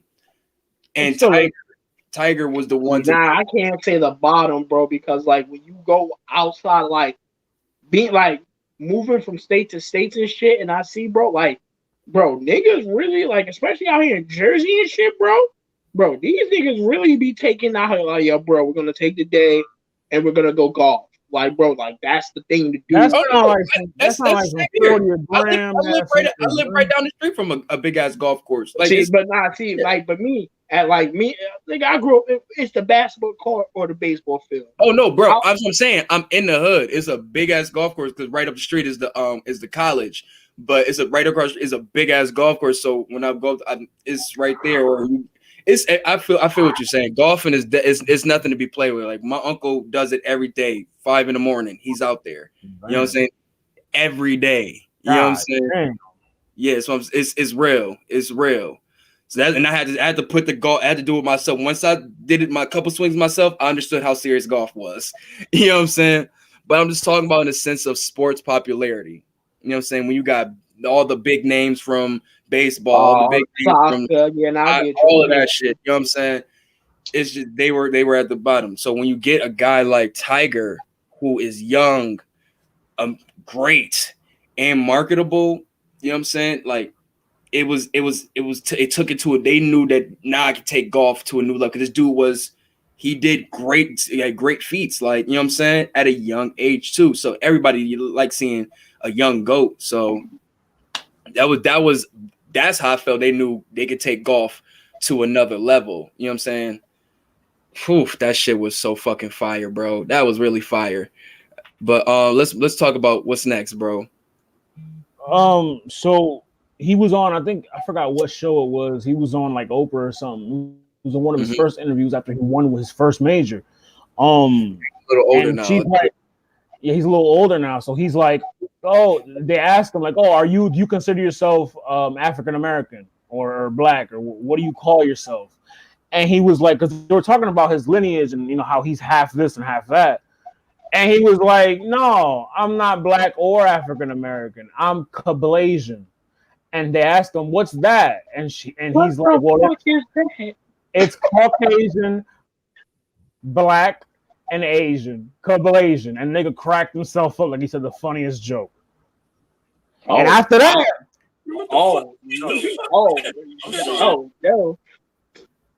After that, he kind of distanced himself, and he denounced that when he got backlash for that. He got backlash for that a little bit because it's like he denounced his black side in a way. Once again, what the fuck is you talking about? What the fuck was that? I'm sorry. I'm not. I could never him, bro, because I can never. That nigga, bro. I was looking at that shit. That nigga was some bullshit with that shit. I don't know. When I rewatched that shit, bro, I just sat there like, God damn, bro, like that was such the like. I mean, and that's where I say like he was trying to be funny, but it didn't come off funny. I think he was. I don't think he was trying to be. I think he was trying to like soften the blow because he knew people were going to be like, what? So he go like, ha ha ha, you know what I'm saying? Whatever. Not big ass, you know what I'm saying? Nice ass teeth. That nigga has some nice ass. I even wish that's if I was ever getting my teeth fixed or some shit like that, I want them teeth. That got the little flappy veneers. But you also got to remember too to give him some slack. Just to give him some slack. He didn't really have friends. So you build yourself a lot with your community as you grow up. Like you learn, like, don't say no wild shit like that. Like you give it your niggas, you learn, just how you move and shit. Imagine having no friends ever. You just got your dad. The friends that he did have still wouldn't even tell him no shit like that. You know what I'm saying? They wouldn't tell you, you identify, well, hey, you're black or whatever, or you are this and that. They probably wouldn't, hey, you're whatever you want to be, man. You know what I'm saying? Whatever. Be the Blasian, bro. They probably hit him with that. Be a co-Blasian. But my thing is that, okay, if you were a child, I'd understand. But you were an adult at this time, you know what I'm saying? And I guess I could see, you know what I'm saying, not wanting to, you know what I'm saying, be under, like, take that, I guess I don't want to say pressure, but take that, I guess, crown of being, you know what I'm saying, a black leader of that nature or something like that. I don't look at Tiger Woods for that. Yeah, I've never. I don't look at Tiger Woods. You gotta understand. Once again, you gotta understand everything we were just saying. A lot of people in our neighborhoods and such didn't know anything about golf until we seen this dude. Yeah, and this okay, dude I'll give what you coming from. To a lot of kids. You guys, they were showing videos of him, you know what I'm saying, showing little kid, like with little, you know what I'm saying, young black kids, showing them, you know what I'm saying, how to swing this, you know what I'm saying, swing the golf, you know what I'm saying, swing the fucking, what is it? What do they call it? Golf club. Golf club. Yeah. The 9-iron or the 3-wood is what he's giving out. And the wedge. They were showing them how to do all of that shit. So a lot of people in these communities seen, you know what I'm saying, this dude as a hero and such. So when he did that, it felt like it was like, damn, you don't even really like. So what the fuck is that? You look just like my cousin. What the he don't call himself Cablasian or nothing like that. Like, what is that? But it's like, this you know what I'm saying? Yo. You could have just said, I'm black. I'm this. You could have broken it down. Just break it down. Like, don't make a fucking he could have easily been like, my dad's black, my mom's Asian, so whatever that is. Easily. And that could have handled all of that. When I introduce myself, I'm mixed. I'd be like, my dad's Dominican, my mother's Puerto Rican. I mean, I don't know. Was the term biracial even used around that term? I don't think so. I don't think I don't know. But even if he said anything, but like he explained it. He explained it, but he just used that dumbass name before that. Yeah, it's you know stupid. Are you trying to make your own race? Like with my dad's black, my mom's Asian. That's all he would have done. That backlash there would be no backlash, bro. Exactly. Because he broke it down. He broke it down. Exactly. He broke it down. I guess he didn't want to make nobody feel, you know what I'm saying, like left out. Exactly. Now nobody's left out. Exactly. What about his whole Asian community of people? How is he part Caucasian? That's what I didn't get when he said that. How is he part Caucasian? He added that to it. Probably his mom. His mom is Asian. I don't know, my nigga. Fuck. Who knows? His mom, his grandmother probably made him white. I know what made him white. Who knows, brother? Conspiracy. Conspiracy. I know what happened. Who knows? Who knows? You're gonna go to the tiger and you're gonna tell them you're white and black and Chinese, and we're gonna market you, and you're gonna be the biggest thing ever, Tiger. Just make sure you tell them you're white. Make sure you tell them you're That's white. That's the thing, though. Nike was marketing him as a black man at the beginning, from the jump, the whole commercial. Yeah, but they was lightening his skin a little bit. Let's not. It was the dark backgrounds, but Tiger was a little lighter in the pictures, though. The fucking was like he's not looking like the light-skinned savior of black people. What was the joint? He was like, what did the joint say, Loso? It was like he wasn't able to he wasn't able to play on some of these courses in these days. Right. But now he's able to play on these courses now, such and such, whatever. But bro, they was definitely promoting that this dude was a black man. So so for him to like now be on the journey and be like, hey, I don't know about just being just black. I'm this, and this too. So that's where black people is like, they're not gonna let me in these golf clubs if I say I'm just black and Asian. Like, that's where I think black people was like, well, damn, nigga, like, shit. I guess where it's like a lot of people. Well, not a lot of people. There's so many different people that try to push away their blackness, and this is like another instance. Let's keep it all the way G. You think Tiger Woods was hanging out with niggas, bro? Like real shit. You think he was out here hanging out with Michael Jordan? I was just about to say that. I mean, is Charles Barkley? Like we talk about Charles Barkley. Michael Jordan is. I'm just saying though. I mean, I'm just saying though. He wasn't raised around them, so he probably wasn't gonna hang out with it anyway. So I mean, speaking of part two, moving on to part two. Because I think that pretty much covers part one. Part two is where shit get good. They get ignorant. He told. Oh, before we go to, we forgot about how that nigga went from just a skinny ass nigga. That nigga fucking the build up in the nigga weight. Like, oh yeah, he put in some twerk. That nigga became a fucking monster. Like how he started like destroying that swing, bro, was crazy, dog. Like. That's another thing we were like that shit. Like no other golfer was out there looking like a goddamn tight end. Like you walking, you know what I'm saying? Like that nigga was out there really. It was like on some like Kobe shit, bro. That you think Tiger was pressing niggas low key, like in the background. Like you better miss this shot, if I slapped the shit out of you. That's how he's saying he was. Like he really was like he was really heavy on his you know, say rivals, like he wasn't fucking with him like that, or like just in the sense of competition and shit like that. Nah, like, I feel like he was on Mamba mentality before Mamba mentality. I seen him do some disrespectful shit. I seen this man puck the ball, bro, and that shit was like a good 60 meters still away, man. My man turned around and shook this nigga's head, bro. The ball still he did the LeBron joint. But no, bro. Yeah, he didn't look. He didn't look at it. He handed the caddy the stick. That's Steph Curry shit. He handed the caddy the stick, dog. Turned around and shook this nigga's hand, bro. Yeah. The ball is still rolling. Wow. The ball is still rolling. That's what I'm saying. This is the wave he was in. That's why I really like part one so much. Because it showed that he was really in a different. He was that nigga. He was that nigga. Like, there's no ifs, ands, or buts about it. He was top 3 in the world as far as you're top 3. That nigga was that nigga. I was MJ. Yeah, bro. He was at that time. I got you. But then again, I mean, if you're talking about, you know what I'm saying, Jordan was on his way out. Tiger was on his way. It was coming in. You know what I'm saying? This is 97, 98, 99, going to 2000. Like, this is Tiger. You know what I'm saying? Tiger was that guy. You know what I'm saying? I remember watching Tiger Woods. Like, come on, son. Like, everybody wanted to be Tiger, bro. Like, you keep it G. I didn't even think Tiger Woods was capable of cheating.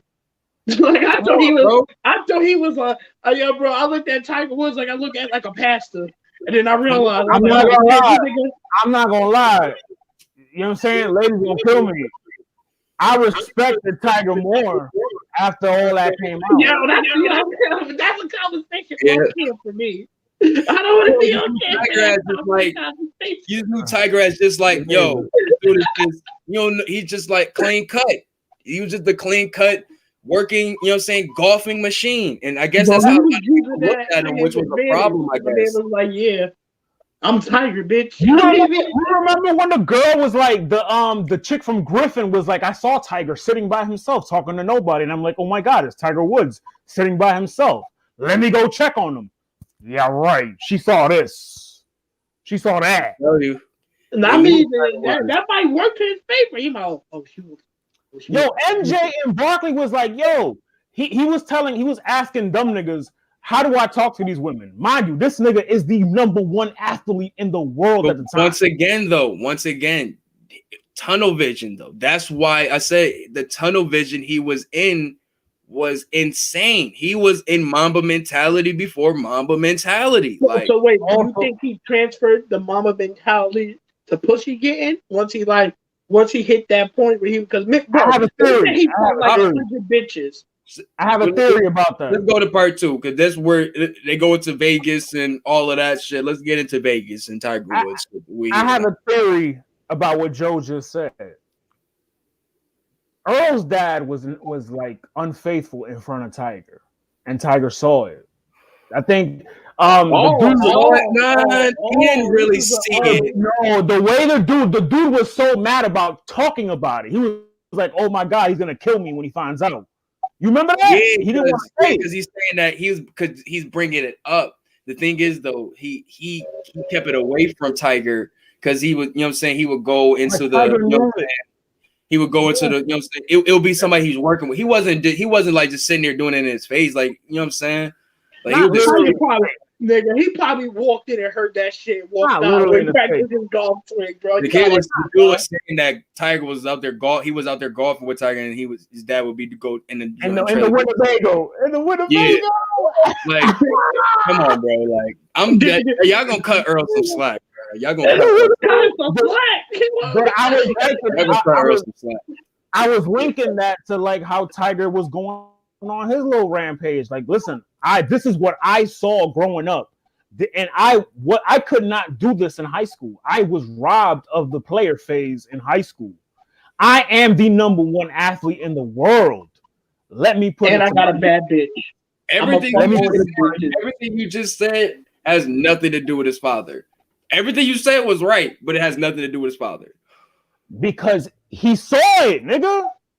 Just because I saw my father. My father cheat. I'm a cheat. If you saw your father do this, why wasn't you doing it in high school? Because he couldn't. Remember, you said tunnel vision. He wasn't doing none of that shit in high school. He was doing. He was at his friend's house partying up. Who he had to write letters to because he couldn't see. That was later. I'm just saying, though, it's a lot of years of high school. I'm just saying. All I'm saying is, I'm not about to blame. In high school? You think they was out here like, yo? Bro, you that golf nigga Tiger Woods. So, you think this documentary was a smear campaign on Earl Woods and not Tiger Woods? I feel like the first part of it was, in a sense. I mean, I feel that the dish show parts where it was half and half. That's pretty much all of it was half and half. They gave you the good and the bad. And that's what a good documentary is. You know what I'm saying? That's why I said it was unbiased. Because they gave you the good and they gave you the bad. They showed you how much of how to do. That's why I said rewatching this joint, I understood and really got to see how much of an icon this dude was. You know what I'm saying? But I also seen, you know what I'm saying? I saw how great his father was, but I did see the fuck shit that his father did also. You know what I'm saying? We seen, you know what I'm saying? We're gonna talk about it also later, but we seen the redemption, but we seen the, you know what I'm saying? We seen how he had to go to get to the redemption. So we seen the good and the bad. So that's why I said it was good in that way for me. But we're talking about the bad now. But anyway, well, not really bad, and not that bad to white people. But Tiger didn't do nothing bad. Tiger bad to white, bad to the young movie. Yeah, you didn't do nothing bad. Tiger didn't do nothing bad. Tiger used his fame. He did what any other athlete. But let me I'm sorry. No, Tiger did do bad. He left voice messages. You never leave voice messages. Yeah, he was doing some wild. And he told all these bitches he loved them. Every single one. Whoa, pillow talking. He didn't have no homies. Let me just say what I left. Right there. He didn't learn from Charles Barkley. You don't tell these bitches to love him. Charles wasn't there to help this nigga. Michael Jordan wasn't there to help this nigga. Fact. He needed his day one movie. No, they told them. They were like, yo, you're Tiger Woods. You're Tiger Woods. You tell them that you're Tiger Woods. Yeah, but that's my thing. That's why I don't think it has nothing to do with his father. Maybe the cheating, I guess. But my thing is, I do agree. Maybe he was a sex addict. I think that is true. I think that it could be. Nigga, there's no such thing. I'm not saying. Hey, listen. I didn't say if it was good or bad. I just said he was. You know what I'm saying? I think you can be addicted to sex. I think when they said sex, let me finish, bro. Nah, you can be, bro. Let me finish. Like when they said like sex can definitely like block out, you know what I'm saying, stress or you know what I'm saying, or like it's a pain reliever or that any of that type of nature is very true. Think about when you get out of a relationship. Why, you know what I'm saying? Why you think getting that piece of pussy right out of a new relationship, a fresh old relationship is like relieving as fuck. You know what I'm saying? So I say that to say, on top of him probably losing his virginity, you know what I'm saying? Then now, not saying to one of these girls, but you know what I'm saying, losing his virginity, getting a sense of what sex is. Yeah, I'm just being honest. Like I said, we talk about being sheltered and shit. Like that, I mean, he probably wasn't getting no pussy. You know what I'm saying? So when you out here finally getting the taste of pussy and at the multitudes of you can get it and you can have it whatever way you want, you know what I'm saying? You're gonna get drunk with that shit. You know what I'm saying? Especially if it's good. You know what I'm saying? Power. It's like drunk with power. And like you said, try another one. He got the bag and the profile, like y'all said. So he's notarized. They know him. They know nobody ever called Hefner a sex addict. Bro, he's the safe black guy. Let's keep it G. He's the black guy. You know, okay, he's not gonna rob me. This nigga, he's prime for all races, bro. He's the safe black guy. That nigga preaching. This nigga down here, that nigga preaching. He never do, but he's preaching today. That nigga preaching. It's like you know what I'm saying. Like they never call Hugh Hefner no fucking sex addict. You know what I'm saying? They never called the motherfucker from Penthouse. None of these niggas who had all these girls and shit like that. None of that shit. You know why? Right. You know why? You know why? Those are called pimps. Those are called. Where I'm from, they call sex traffickers. Yeah, or that. But you know, shit, he was just out there. He was in Vegas. He was out. That's what they do out there. They sell. They sell pussy. Even women out there. There's madams out there too. Not saying sex trafficking is good, but you got independent women out there too. It's just not. You know what was real telling about this shit too? That when they talked about Tiger, the girls talked about Tiger, like the girls that they interviewed the girls and shit. They talked about him from a sense of love and regret rather than resentment. Like they were talking about him. Like which ones though? It depends on which ones, because you had some that was like not even. Well, you had the ones earlier that was talking about like pretty much. Well, it all depends on what questions the person is asking too.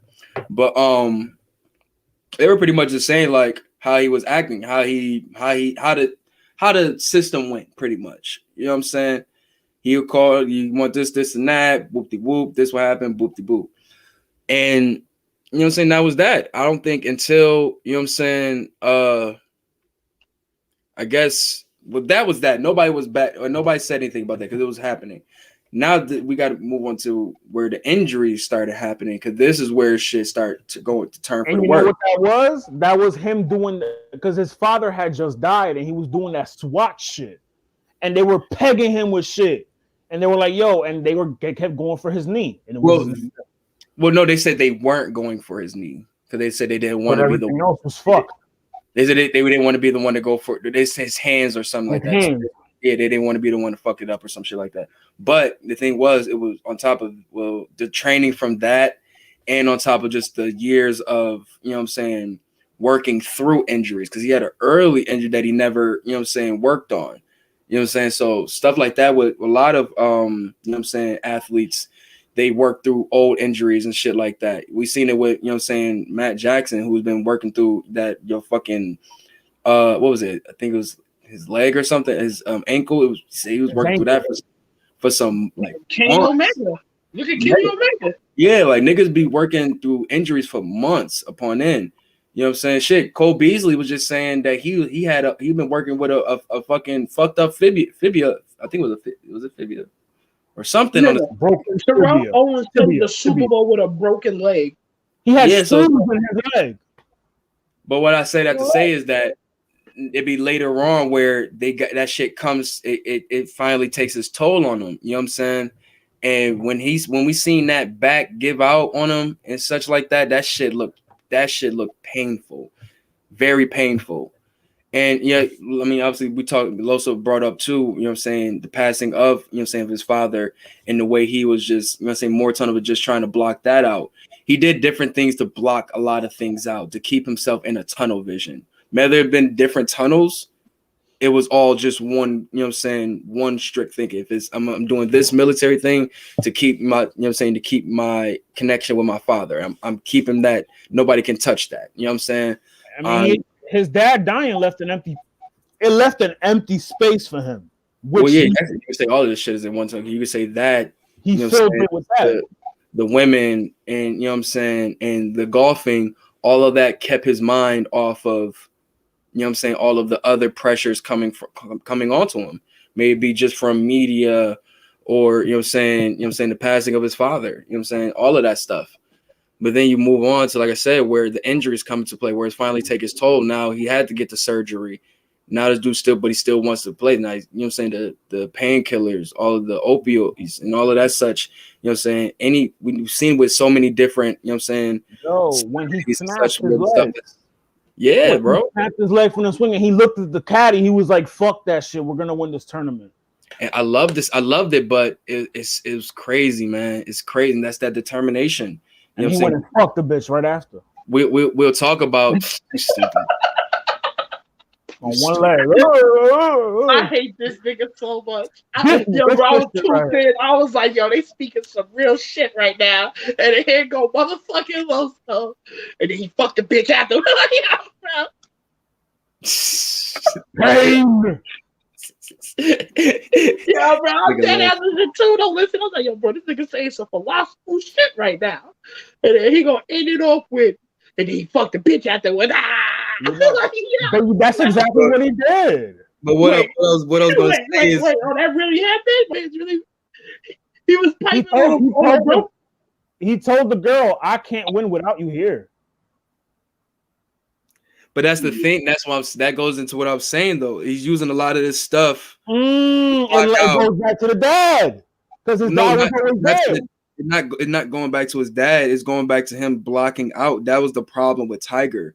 He never opened up. You know what I'm saying? He was so zoned into what he was trying to keep perfect in his life that he never, you know what I'm saying, got a chance to really, you know what I'm saying, let somebody in to even help or analyze any type of shit. Yeah, a whole wife for that shit. But that's the thing. That's the problem. That's the problem. Communicate.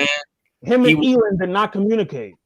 They did not. That is why he went to go out to cheat, because that's something that people don't talk about.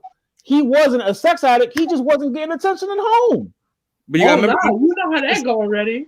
Right. He was already in his life. Yeah, I remember he was already doing, like, not saying like crazily, but he was already like out there doing some of this stuff already. So it's like, it's not that he just jumped and said, well, shit, let me go out to Vegas and, you know what I'm saying, get my mind right out of this marriage. No, he was already you know what I'm saying? Like, let me go to Vegas and get my mind right the way I know how to. You know what I'm saying? So we might have officially revived the meme for 2021 thanks to Tiger Woods. Which one? We need to put a picture of Tiger Woods and a picture of his wife saying, no pussy for you tonight. And Tiger Woods saying, no pussy from you tonight. He's stupid, bro. Yo, yeah, he would tell all these girls that. And like what I like, listen, what he told the first bitch from Griffin, when he told her that like Tiger is the pillow talking god. Look here. Arri, play that Mac Militant drop for Tiger, man. Who was he dirty macking on, though? All of them. He married men. On himself. You can't dirty Mac on yourself. How you dirty Mac on yourself? Nigga, he dirty Mac on all these bitches. How you dirty Macking is talking to another nigga to try to get with a bitch? Like my guy, like he was telling them all type of shit. He was the nigga. I love you. I can't That's live dirty with you. Macking right there. That's simple. I think you dirty Macking I love you. too. I You love say you. that dirty Macking you made like you got a whole bitch at your house. We're gonna talk about That's it. simple. I love you. That's simple. I love you. No, I love you is dirty Mackin. Flat out. That's dirty. Yo, Mac, you know what? Bro, I love love dirty bitch. That's Dirty Mac, Mackin, Dirty bro. Macker wouldn't even know what Dirty Mackin is. You dirty Macker. I love you is dirty Mackin. When you tell a girl I love you and you don't mean it, that's And you dirty generally don't mean it. Mackin. That's dirty That's dirty Mackin. Mackin, bro. No, that's just Mackin. That's dirty. No, bro. I mean, I it don't- depends on how you See, look man, at it. I gotta put y'all niggas on, man. We Nigga, gonna have to break this down because like, you. Y'all don't know that real Mackin. because you When the the last time y'all right even now. seen the We Mac? also on the same page. When the last time y'all You niggas know even seen the Mac? When the last time y'all even seen the Mac? Big Mac. I don't have those, but when I See what I mean? Yeah. Look, America. See this, I'm a America? good boy. I don't know what you're talking about, all right? Joe, You never listen, seen the Mac? Joe is gonna get killed if he say the wrong thing. With Joe is the Gucci. Goldie? You've never seen it, Joe? How to Be a Player as well? Have you never seen that? Yeah, dude. You ever seen How to Be a Player? One The of my movie? favorite movies. The joint with Bill Bellamy. Yeah, Like the when I was Jam. like 10 or 11. Oh, you need to refresh. You need to watch it again. You need But to watch still, it. you remember he was like his granddad or His some uncle. shit that was barbecue. His uncle. His uncle. Nah, not really. I can't say. Yeah. Well, bro, you need to go see the Mac. It's on Netflix. When you do that, it's on Netflix. Netflix. Nah, How to Be a Player. How to Be a Player is on Netflix. Oh man, you almost had me hyped, bro. You have a Yeah, Fire Netflix. Stick. You can find it. I watched it last year. I'm talking I to watched Joe. No, Oh, I'm yeah. no, that's why I'm making a joke. I was like, yeah, fire. Matter of fact, yeah, Netflix. Actually, I got the joint. I got you. But when you see that movie, then come back to me. And we'll talk about Mackin. But he was not dirty Mackin. Trust me. He was Bro, doing tell what him he a was bit doing. you love her that I don't know, bro. Like you Bro, don't. you remember? Okay, another movie reference. I know, crazy. Well, that's crazy from our end, right? But remember in Best Man when the nigga Lurch was getting danced on by Regina Hall, and the nigga was like, "Do you love me?" Like, it's niggas like that. That's like Tiger. These Or niggas like that be weird ass You relationships. just compared Tiger Woods to Lurch? I'm just saying, bro. Wasn't Lurch one of them type of niggas? I mean, Lurch, he did his thing, obviously, later in the movie, but that nigga was obviously a hurt ass nigga. Yo, There, so you know is what I'm saying? Tiger Woods Lurch? Remember, Tiger Woods. Yo, is Tiger Woods Lurch, nigga? Yo, Tiger Woods is Lurch. Tiger was out in Vegas. He's drinking and shit. He's all this pain in his head, bro. He trying to fuck these bitches. This nigga don't. He ain't no Mac. He's just out here just. You know what I'm saying? You had to ask Charles Barkley and Michael Jordan how to talk. He's one of the. This is why a lot of people. This is why Charles Barkley is the last person I'm asking for advice. Charles Barkley sounds like you might catch a case. Taking advice from Charles Barkley. This is why I'm on the big theory of you just don't fuck anybody. You know what I'm saying? Because you giving that energy to just anybody is not good. You know what I'm saying? Especially, bro. Listen, especially we're not doing that. Let me finish.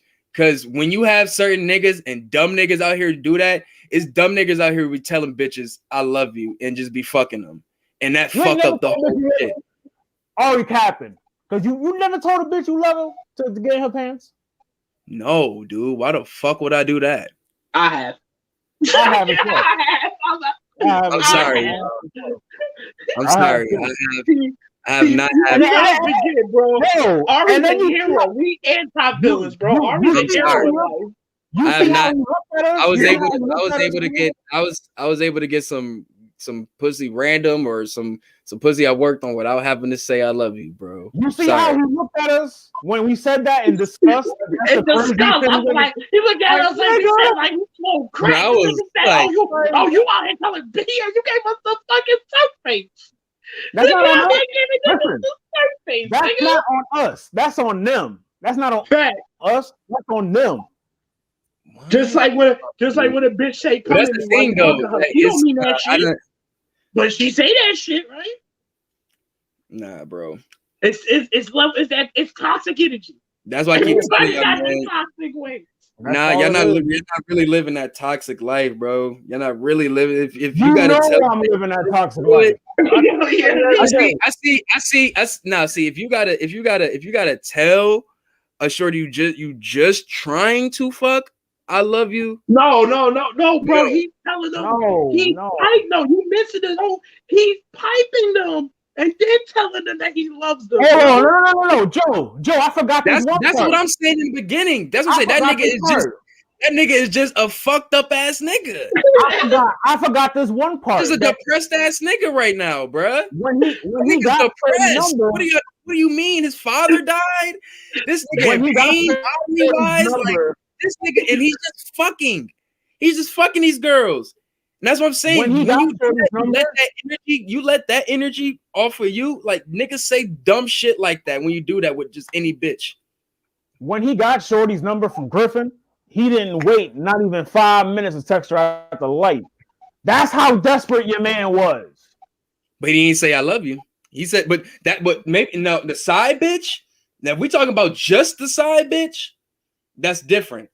Because he was really fucking with her. Which one? He has like 14 of them. The main one, the one that came through to the at the end of part 1. Oh, the one that had the fucked up face and she didn't look like how she was supposed to look like. The one that was looking like The Weeknd in the Save Your Tears video. Oh. Hey. Swear to God, bro, she looked like that nigga, bro. But women, and I know we're supposed to stay out of women's business or whatever, unless I am the business. Don't do it. Don't do it. Don't start asking me why white women get plastic surgery, bro. Don't start asking me why white women.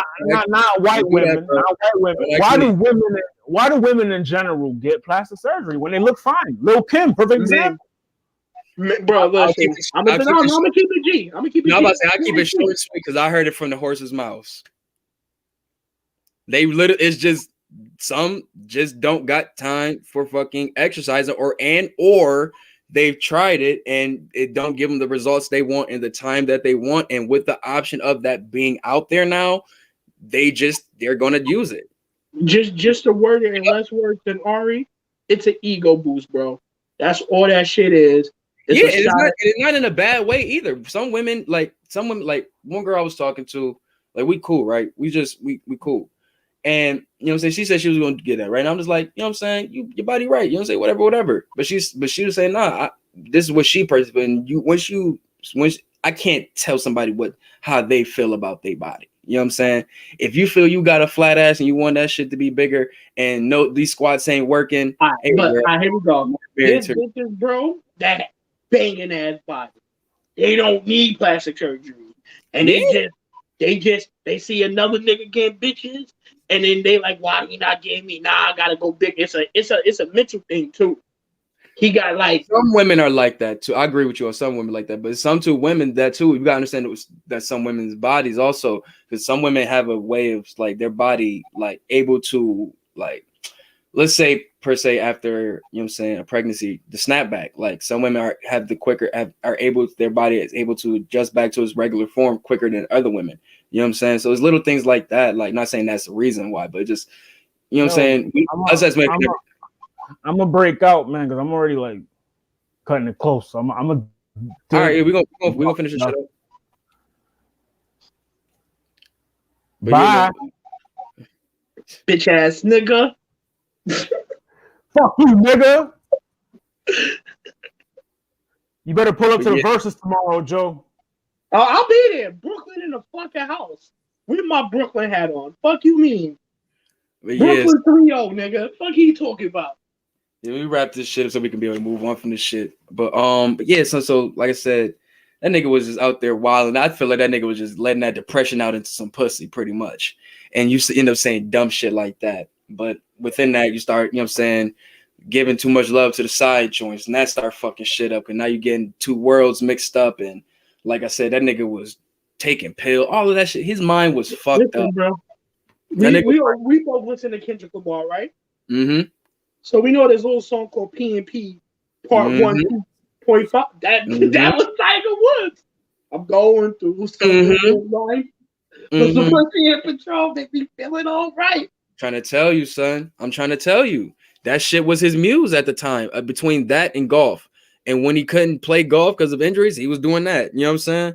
So, and then if your wife ain't giving it up too, like, you know. So hey, fam, I'm trying to tell you. I'm trying and to you tell rich, you like, nigga, he wasn't playing golf. He didn't really have to worry about money.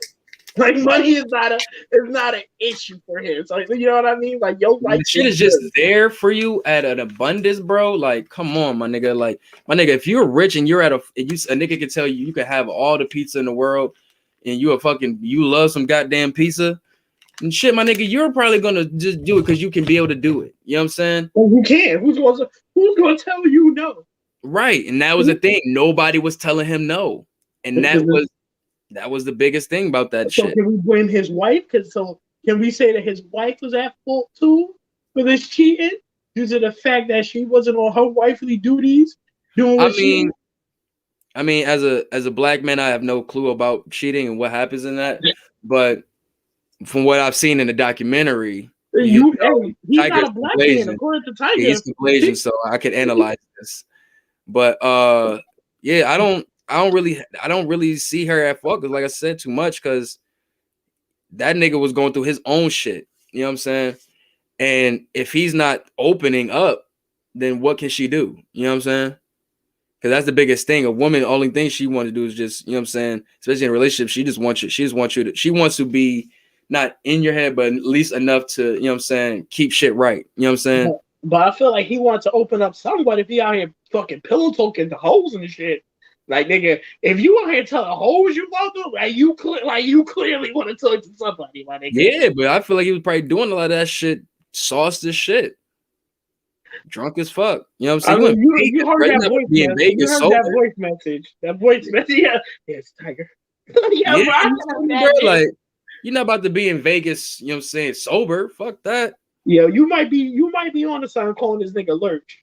You really might be on the side. I tell you, bro. Best Man is really one of them movies, bro. It's really one of them movies. I love that movie.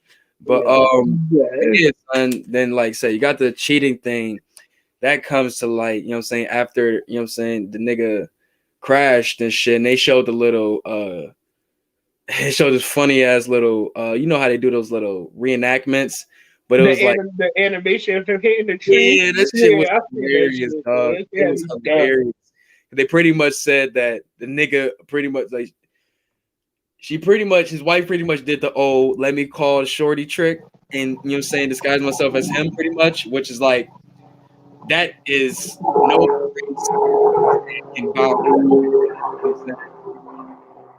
them niggas out there fucking drag racing on that bitch.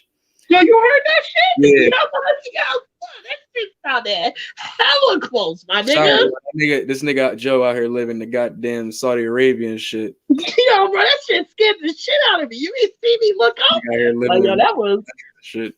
Let me close this damn window. That shit was but yeah, son. So like I said, man, the nigga was, like I said, he was out here doing this shit. We know he was doing this shit, but nobody knew about it until, like I said, the crash. And like I said, obviously we know about the injury shit. He was on mad different fucking drugs, and just really seeing that shit like played out again as an adult now. Like I remember seeing that shit as like a teenager, and I mean, obviously as a teenager, you just watching this shit like, wow, that's crazy. All right, let me go joke this shit. Like your mind wasn't seeing it from an adult standpoint. Yeah, all you see is tabloids and shit like that. You feel me? And this is big tabloid era. You know what I'm saying? So I'm seeing this shit now, and I'm just like, damn, this is just wild, sad, bro. That shit was really sad as fuck to see that, because he was really done, bro. Like he was lit, and the fact that nigga was driving, like he really, I'm gonna say he didn't care about life, but that nigga That nigga clearly didn't have nobody around that cared about his life at the moment. You know what I'm saying? And that's a big. The nigga wife is chasing this nigga with a golf club too. Nigga probably was scared. This is the first. I think this is the This is after the crash.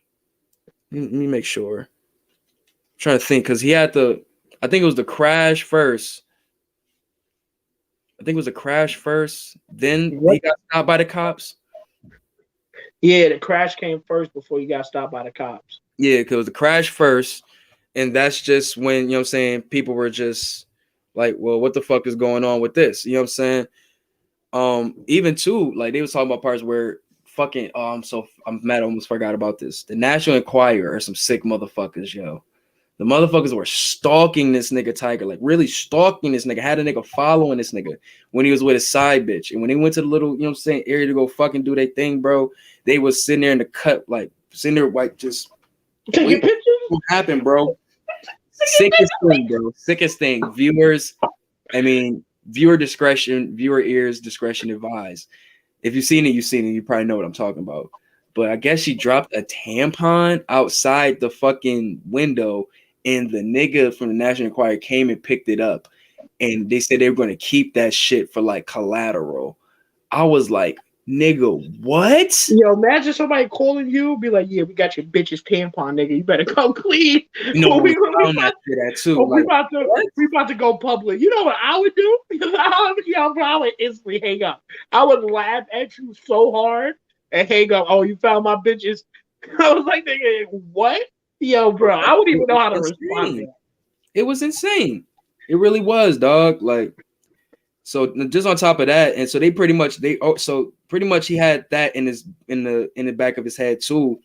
You know what I'm saying? Because they said either we'll drop this story, or you know what I'm saying, you be on the cover of Muscle Fitness for us, which the National Enquirer owned, and he was right on the cover of Muscle and Fitness and shit like that, smiling and grinning. And I was like, oh damn, these niggas was wilding like that. That shit was sick, bro.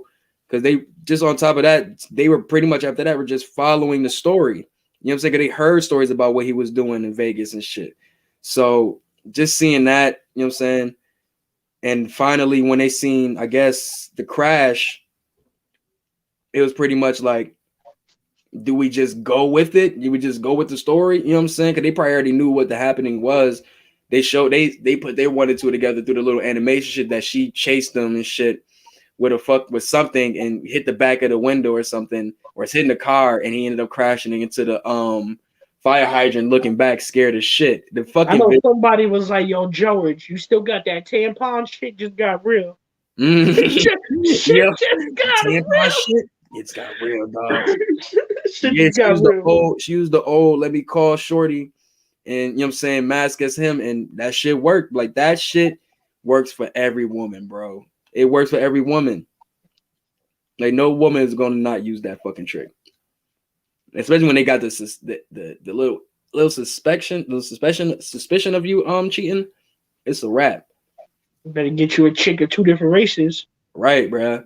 If you do partake in cheating, black men, we don't do that. But if you were to participate in that, you might want to get you a little Spanish mommy and a white jump off, we pick up that phone. Hi, Poppy, hi. Right.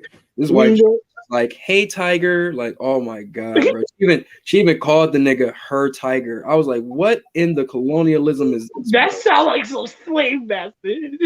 My Tiger, bro. That sounds crazy. It sounds like Tiger was in an unhealthy relationship that he needed to get out of. This white bitch, some black godlike boy toy, you know what I'm saying? And you just going for the ride and all this shit, bro. And then you end up cheating on the bitch. I was talking about the side bitch, but hey, yeah, that too, probably. You end up cheating on the bitch, though. This is ridiculous. Yeah, son, man. Let the crash happen, man. Then we get him getting pulled over by the cops, and like I said, that was just the saddest shit I ever seen, bro. Like that nigga was there trying to tie his shoe and couldn't even fucking tie the shit. He's like, yeah, I got it. Like you would have thought this nigga was really like that was damn near like that heroin lean, bro. That's what that fucking opium be doing to you, bro. It's the same, bro. It's basically the same shit. Yeah, it is the same shit. Nigga was off that. He was off that dog. He was off that dog pills. Nigga was off that dog food pills. Nigga, the nigga was for real. Yeah. The shit you put in the little pill pouch. Nigga was on the perk 30s, nigga. He was on that Juice World shit. Bro, they said he was on like mad different prescribed drugs at the time of the arrest, bro. And just seeing him sitting there in the cell, they was saying like, man, they knew, like they was looking at him like, yo, man, he knew it was over. He knew it was over, man. I mean, of course, it's like, yo, bro, coming from, criminal, the criminal intellect, when you finally get caught by the cops. And then you say there, it's like, damn, these niggas got I'm me. High as fuck. I'm high as fuck. And he in jail. He is stupid. Nigga can't even tie him. He on to come down like, damn, this back pain gonna be a killer. I'm in jail right now. For real, son. I can't even drive my fucking car. I can't go home. I don't have a car. My license is probably suspended. Yeah, he was in a fucked up spot. He really was, bro. And just to close it up, man, just to see the redemption from this, man. Like we all know the redemption story. We seen that, and it's still going on, right? And to see that, man, it's amazing. But one thing I will say about one of his OGs said in the doc, it was really crazy to see that all those white people were really waiting for. I mean, they're always waiting for, he didn't say white people, but that's what he was saying. But they're always waiting for, people. No, I won't just say white people. Just always fucked up people that's waiting for a person at the highest to come down. You know what I'm saying? They're always waiting for it. And when it happened, they jumped on it like hounds and shit like that. You know what I'm saying? And look at Mike Vick. It's the same thing. Bro, there's people to this day that can't forgive Mike Vick, but will forgive Donald Trump, for wild statements like, grab her by the pussy. And you bring that shit up to them and be like, so wait, you feel, well, the animal couldn't control themselves. And you just looking at the person like, you just got hatred for black people in your heart. You just look at it like, you just got hatred. Like, it's the same effect, bro. You know how that shit go. The thing is, though, it's not even that though. It's like he served his time. Like that's not enough, bro. That's not enough when it comes to us. You know how that shit go. We mark for life when it comes to certain shit. You motherfuckers believe in what the prison system actually is. He was rehabilitated. Look, perfect example. Look at Patrick Mahomes right now. Perfect. Let him fuck up once. For real. Watch how fast they turn on this nigga. For real. Let him fuck out once. Let him get caught. Not even him. LeBron. Oh, yeah, facts. Let LeBron get caught up in some. They can't wait. They try to find any and everything. They gonna fake pictures. Bro, they find the littlest things like him not even knowing the lyrics to the songs he be singing on his IG. They find anything, bro. Anything. See, bro, that's why I don't ever want to be famous. I'd rather just be rich. Because, especially I know a nigga like me, how I get. I don't know how niggas deal with that whole paparazzi shit. Because I'm a very private person. I can't have niggas taking pictures of me, flashing shit and all that extra shit. Because you never know who I'm gonna be with. That's why you understand each other, and that's why we got to understand Kyrie to an extent too. I don't know. I get Kyrie, but Kyrie be on some other shit. Because Kyrie wants to be a social. That's what I said to an extent. That's what I said. Kyrie's a little different. Yeah. Kyrie wants to be a social justice warrior, which I commend. So you're gonna be a social justice warrior. Hey, my nigga, even Kareem and Bill Russell still played. Yeah, but it's a little bit bigger now. The fact, nigga, you're taking off. Listen, the nigga's taking off games. The nigga was playing in the civil rights era, my nigga. The fuck are you talking about? It's bigger. I'm talking about Kyrie. I'm Bill talking Russell about the played nigga in was Boston playing. in the civil rights era, and this nigga was still on some black rights shit. Are you kidding me? Listen, they probably respected Bill Russell more because he was winning them rings. He was like, you know what? We might listen to this nigga. This nigga might actually be talking some shit. Kyrie is a different level. Kyrie's not winning rings. But see, Kyrie got. What you say with Bill though? That goes what I was gonna say with Tiger though. Like they still love you as long as you're winning. You know what I'm saying? They love you as long as you're winning. As long as you continue to entertain them, they always. I don't know because I seen the reverse role of it too. When like look at Muhammad Ali, I seen the reverse of it. Like when my pops and them was growing up, they like even Martin Luther King. But who they still call the greatest? Niggas is fucking hated. Like they hated these niggas, bro. But who they still call the greatest though? Who is, you know what I'm saying? It's not just us. Who is the tastemakers and the popular opinions of boxing? Majority white people. You know what I'm saying? But that's neither here nor there. But what I say that to say is though, when he came through all of his fuck shit and he went through rehab and he came back to golf and he started, you know what I'm saying? They just seen him just playing for the love of it and whatever, and still seeing the greatness that he still had. They just came back and said, well, hey, back to entertaining. So it just shows you how these people are just really leeches for entertaining. Like they look at, but you got nigga. There's a thing called TMZ where they literally wait for not even just TMZ. I'm talking about just society as a whole, because society, they open the doors for the TMZs and these things. As you know, we discussed this before. People thrive off negativity, bro. The world moves when negativity and shit happens. America just wants to see a shit show. Facts. That's it. They want to see the come up story. They want to see the rise, the fall, and the redemption. It's sick, but they're so immersed in story tales and fairy tales and shit like that.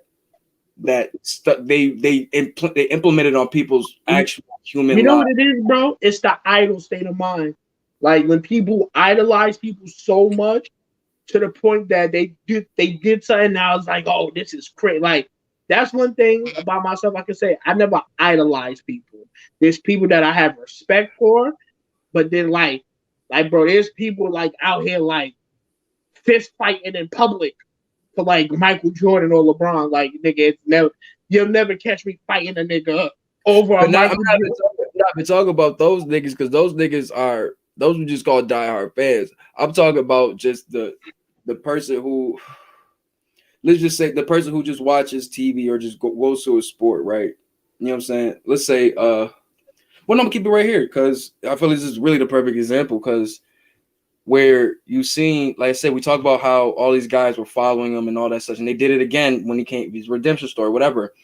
But it's only because they're being serviced for what they want. You know what I'm saying? Like if, like you said, if a Bulls fan is their squads have a losing season, they're not gonna go to they're still gonna go to the game and support. You know what I'm saying? They'll be mad, or just like a Knicks fan, they're still gonna support, but they're gonna be mad, but they're still gonna support.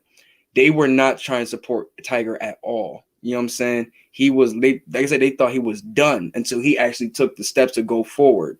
You know what I'm saying? And you got it. You also got to see he disrespected one of theirs, bro. Mm-hmm. You know how that shit go. You got yourself a white wife and you out here cheating on her. You know how that shit go, bro. And they go what people say too about idolization too, because a lot of these people did idolize them, and when they seen that their hero was a regular human being, he was a regular ass nigga. He was one of us. Withstand it. They couldn't withstand it, and that's what you say. You shouldn't put these people, these celebrities, as like. That's why I love Richard Bright. I'm not a role model, B. Like, don't put that on me. Like, I'm just here to live my regular ass nigga. I'm living my life. Like, say, respect me. If you respect me, thank you. But you should be the role model for your child, not me. You know what I'm saying? Not me. But like I said, that was the perfect commercial for that nigga. They definitely need to bring that commercial back. That would have been a perfect shit for him when he came back. But once again, I don't know, man. I feel like he did make a lot of dumb moves that played into the people's hands of even igniting the shit, like the press conference he had and shit, like where he basically say, I'm sorry, did all that shit. Shout out to Wale. Wale. Learn from LeBron. These Nike athletes don't be learning from each other. Don't ever do a press conference, my nigga. Yo. Like, bro, it's bad enough you cheated on your bitch, bro. The world knows you cheated on your bitch, bro. Please do not come on stage and tell us to our face that you cheated. Like, nigga, we know. We know, my nigga. It's just one of those things. I guess you got to do it in his culture. Because my black ass, if I got caught cheating, bro, I'm not doing a press conference. I'm not entertaining these niggas. Yo, Tiger, you got to do it, man. Fuck that, nigga. If you want to interview me, meet me on the golf course in 6 weeks when I'm at the next spot, nigga. Facts. Fuck out of here. I'm not the president, my nigga. I got some pussy. I gotta find this damn Wale song. It gotta be something good. This nigga ain't got the Wale collection open. Bro, this is from them classics. Oh, here we go. Yeah, boy. Hey, it's Tiger. Turn this shit up. Hey, it's Tiger. I need you to do me a huge favor. Can you please take your name off your phone? My wife went through my phone and maybe call you. All right, pause the song right there. Because we gotta hear that message. That didn't even make no sense. The nigga sound like he was off the shit. Can you take your name off the phone? Nigga, you know how much work that entails? To take your name off your phone, my nigga? Nigga, that's how she found out. No, I get that. Bro. But I've been in that him situation. to call the bitch and be like, take your name off your phone line. Cause she knows, nigga, that's a process, my nigga. Bro, I remember this one time, bro. I was messing around with this one girl, and my girl had caught me cheating, right? Because I don't know how she got my fucking Twitter password. Swear to God, I don't know how to this day. But she seen, you know what I'm saying, the conversation between me and Shorty. And Shorty had said something like, I don't want you to hit it and quit it or some shit like that. Something crazy. And she seen the shit or something, and I had to be like, oh, fuck. Did she snack you with the phone? You caught the classic black girl? But I had to like mend the situation because, you know what I'm saying, I told her, like, yo, Shorty, you know what I'm saying, such and such, you know, say we, you know what I'm saying, fix that, you know what I'm saying? And she did, and it mended until she probably, I think my ex seen, she still was mad and still probably, I think she put something together and was still mad, but and that, it bro, worked. once you get caught the first time, bro, it's over. You might as well just leave the bitch because you never recover, bro. No matter what you do it, bro. No matter what you do in life with that shit, you get caught cheating, bro. You might as well you gotta change your whole lifestyle. You gotta give them the iPhone tracking. Now you out here getting tracked on your iPhone. You out here chasing the ice cream truck. She like, what you doing? I'm eating ice cream, bitch.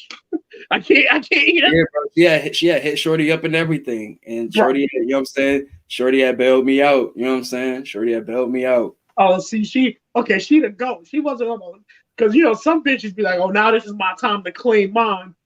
Some bitches be on some other shit, bro. Shorty had bailed me out. So I understand why Tiger did that. Sometimes you just got to go for the gusto, my nigga. Like, you know what? Fuck, like my man Larry June said, man, fucking my nigga, we got to take risk. He should probably been sober when he took that. As you can clearly hear, that message, this nigga was slurring and shit, bro. He definitely shouldn't have been. Oh, yeah, he was fucked up.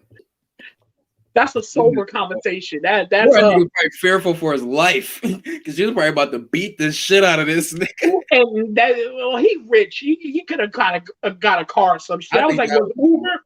I was thinking, was Uber around? Bro, Angel Tiger ain't about shit, bro. She probably gonna beat the shit out of Tiger, bro. Find that one little golf club in there and beat the fuck out of Tiger. Tiger was like, please. And you know, bro, And you know, he touched her any bit, it's over. He touched me, yo, bro. It would have been over, nigga. There would be no comeback. Tiger, the way he was doing, I'd rather crash and hit a tree, nigga, to defend myself. Bro, let's say he grabbed her arm, like she's swinging cup, he grabbed her arm. It's like, yo, chill. All she had to do, he hit me. I was assaulting him first. He hit me back. That's why he had to leave the crib. That's why he had to leave the crib. But she was out chasing that nigga. He was probably like, yo, this motherfucker is really nuts. And running into the hydrant. Trying to tell you, bro. Let me play this shit, bro. Oh, not this. That's that case. I ain't trying to play no case right now. It's Tiger. You did do me a huge favor. Can you please take your name off your phone? My wife. Shout out Wale for this More About Nothing tape. Classic. If you can, please take your name off that. And you gotta do this for me. Huge. Quickly. All right, bye.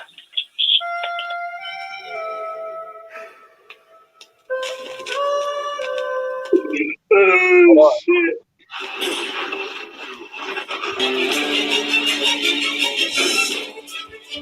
Many of you in this room are my friends. No, they're not. You have cheered for me. Now, every one of you has good reason to be critical of me.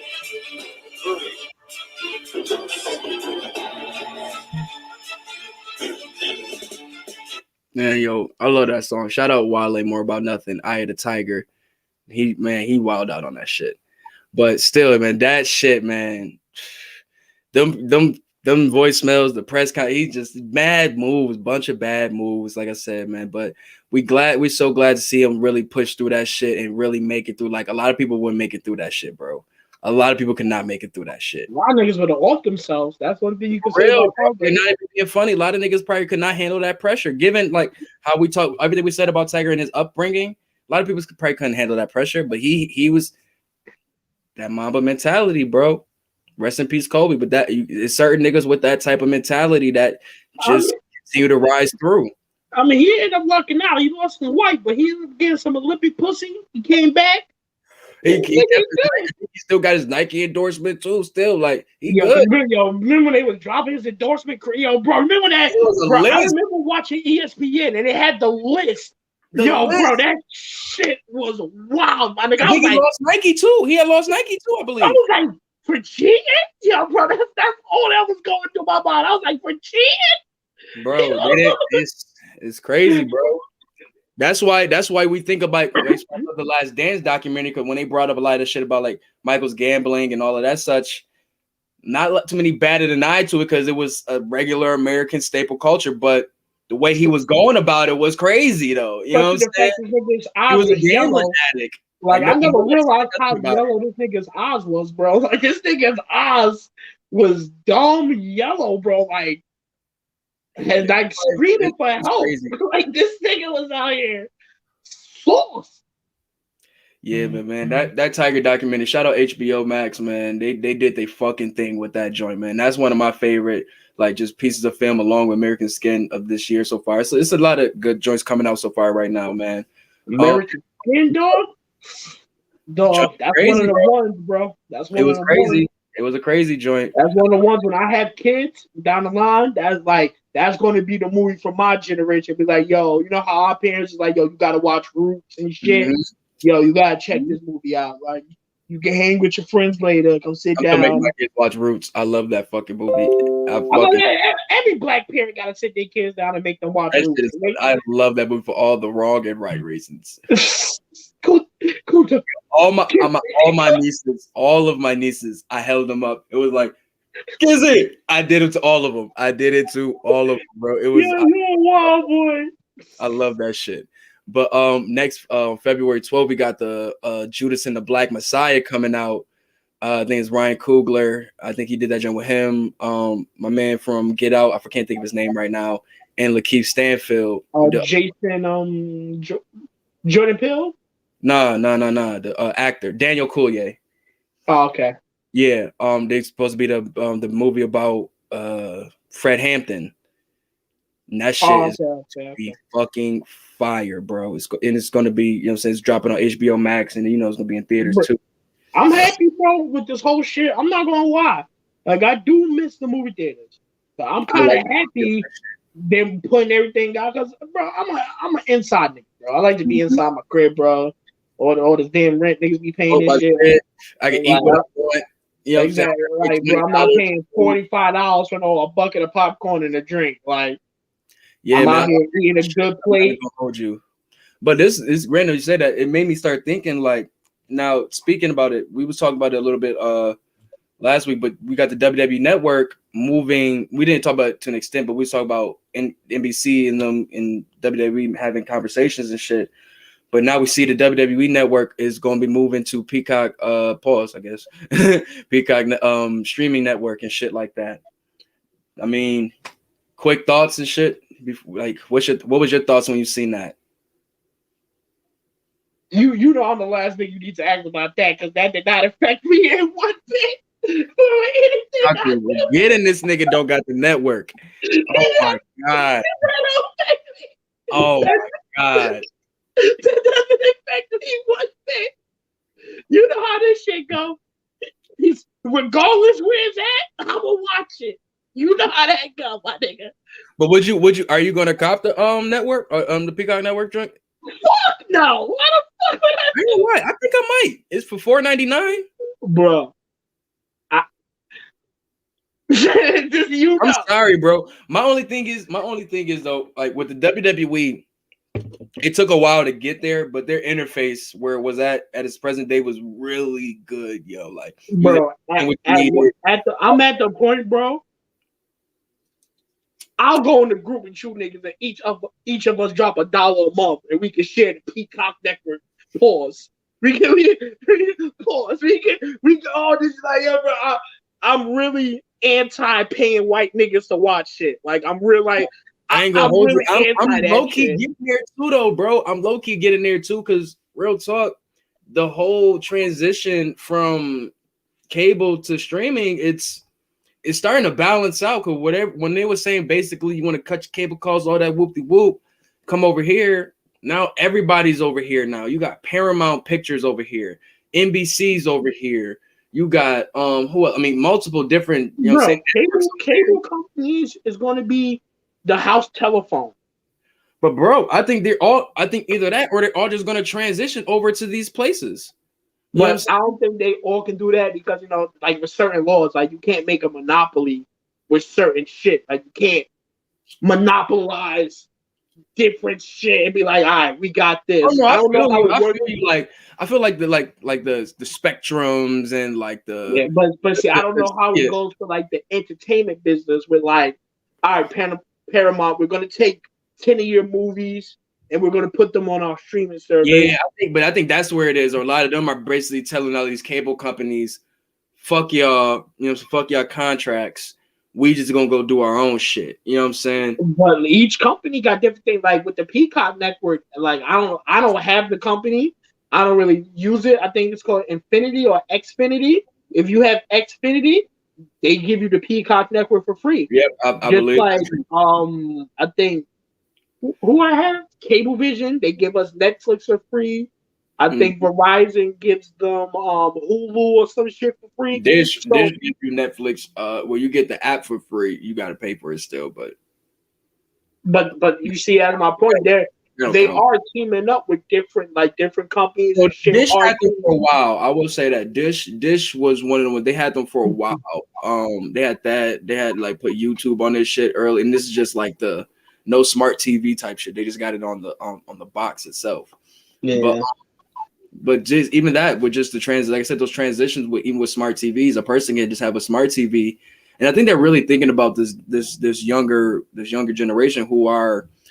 You got to think about the college kid coming out who probably said, man, fuck rent, fuck cable and all this shit. I don't got time to pay for all of this shit. Let me just get my Wi-Fi and my, you know what I'm saying, and my shit. And I watch, you know what I'm saying, movies all day. And it was a long generation of that. You know what I'm saying? Well, not generation, but a long couple years of that. You know what I'm saying? Like a long years of that. And now think about this. We're spoiled as a generation because like well, I can't say that. I can say the generation under us is spoiled. But our generation, bro, we went from, think about this. We went from having to watch commercials and all this extra shit to like literally watching a whole series, no commercial, ad free, straight through. Like the whole, like, I think that was one of the greatest things, pulling out your whole season of a show. Binge watching. Like, fuck what, like, I get, like, but then one comes, like, with Hulu. I appreciate when Hulu, with the Wu-Tang, when Wu-Tang came out, they was like, nah, there's some special shit. We're going to give this to you week by week. There's certain shows, if you know it's good, you can give it to you week by week. If you, certain shows, you know, like, all right, the first 3 episodes is kind of slow, but then this shit pick up. Because real talk, think about it. All right, so like the show Lupin, right? Me and my sis damn near zipped through half of the season in one night. It's only 5 episodes. So say if I was sitting on internet and I see everybody talking about Lupin. Damn, I want to see what it's about. Let me go get this free trial real quick. Zip through that shit. I don't got to see it again. But if you do it that way, where I just give you an episode week by week, just like you'll get on TV, it'll keep you here. Especially if the show is good.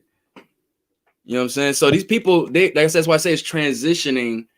They're taking shit that they got from TV and bringing it over here. You got ads and shit now. With Hulu, you can either get this with ads or without ads. Now you got to pay for shit.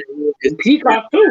The $4.99 one is the ad one, and then the $9.99 one is the ad-free one. And like now Netflix is like about to be $17.99 or something like that. Cause now they're about to upload movies every fucking week now. They getting people coming to them exclusively.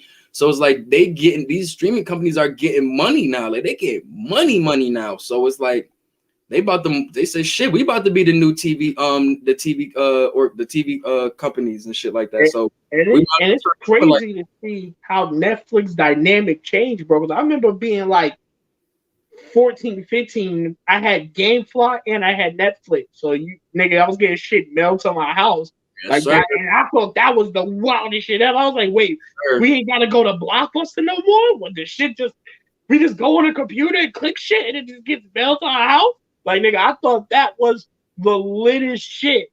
And then I got a smartphone. I was like, wait, it's on my phone now? I ain't gotta do shit. I just click play and then that shit play? That's crazy. And then look at me now. We just spoiled individuals, just like next show. But that's the thing. They picking up on that now. So they say they don't want to stop the money. And how did the last people keep them in coming every month, every week? Shit. You gotta keep it. You gotta keep them a way to keep them coming in. And I think it's like I said, it's those like I said, those weekly show type joints.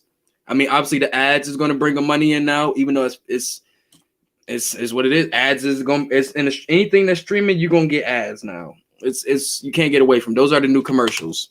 I mean, you can get away, but they're gonna make you pay more for it. Yeah, pay for it. Well, you know me, I'm halfway in, halfway out. Yeah, see that's one thing I like about you, Art, because you know you in the Matrix. I know everything, but you don't want to leave the Matrix, and I respect you because you know you in the Matrix. That's why I respect you, because you know you in the Matrix, bro. Like I know, like I know some of this shit. Like this shit be fucking choppy sometimes, bro. Like I hate. I feel you, but see, I want to watch something. I want to watch it right then and there. You know what I'm saying? And that's the I'm not gonna lie. Sometimes it do suck when we in the chat, right? And I'm like delayed 2.5 minutes. Everybody, oh God, and you just like, this nigga ain't even do shit. Why these niggas going crazy right now? You with a bitch and you chilling, right? And y'all trying to watch me put this joint on, right? All right, let's watch this movie. And this shit just start buffering. It take mad long to come on and shit. I just need that bitch to play for the first 10 minents and I'm good. I don't give a fuck. But you know me, bro. I fucking love movies. Like, even when I'm by myself, my nigga, fuck a bitch. When I'm by myself, that shit piss me off. I'll be like, dog, I want to watch, like, it be like, what the fuck movies I trying to watch, bro? It was something. I can't think of it. Man, I think it was It. And I was trying to watch it on the fucking joint. It ended up working later, but it just kept fucking up and fucking up and fucking up. Now you know what you gotta do sometimes? Sometimes you gotta cut your shit off completely and then cut it back on. Mhm. And then it gets, because sometimes I know my shit get bloatware where it's just like old data and shit. So I just delete the app. Like the shit with the Fire Stick apps, you gotta stay on top of that shit. It's like I get the comfort with Netflix niggas. You pay your little $19 or whatever, and like that's the app you got. Like I'm clicking this one and my shit gonna play. Me, I don't mind doing the extra work to find a good app. You know what I mean? I feel you, bro. I feel you. Like I got shit like I don't give a fuck. You know, I don't really give a fuck. Fuck these people. But I had shit like on my laptop called Popcorn Flicks. Perfectly fine, but it's torrents though. You know what I'm saying? But you just download the shit. I gotta get with you with the VPN shit. But that VPN, bro, that shit. Yeah, I'll pay that little bread. But yeah, bro, it's just so much better, bro. Especially just coming from like the people that I remember I used to download LimeWire shit. They used to send letters to my house. I ain't gonna let her. I used to see the little picture though, the picture of the federal shit. But me though, I'd be like, if I'm seeing some shit like that, I'd be buffering. I'm this type of nigga that would be like, all right, fuck it. I'll go from my phone and try to cast it from my phone. All right, if that's being weird, fuck it. Let me go see if I can just find a shit on Prime Video or some shit like that. You know what I'm saying?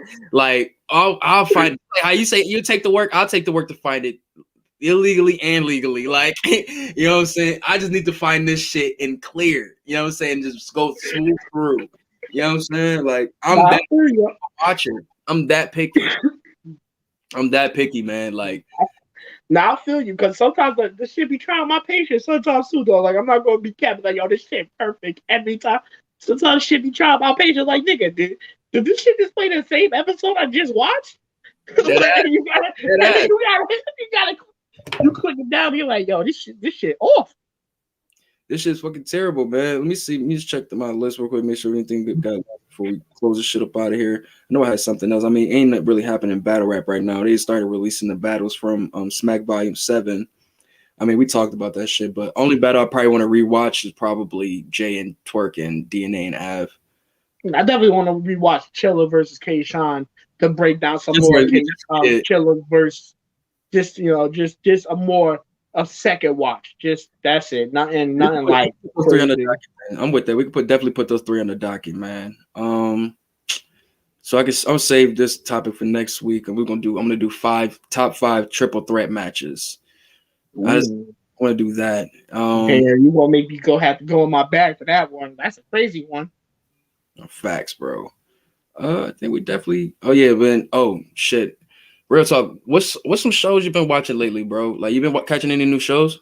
I mean, well, not new shows. I've been, you know me. I'm not a fanboy ass nigga, so I can wait till a show dies down, then watch this shit, and then like I like to have my own. I feel you. I'm a catch up ass nigga. I definitely do that with a lot of shows. Yeah, it's not even that. It's just like, bro, I hate watching a show that's universally loved because like it can distort your opinion on the show. Like, everybody's mad at the show. You be like, yo, I thought that shit was lit. Why are y'all mad about this right now? Like for instance, I just finished Cobra Kai. What happened?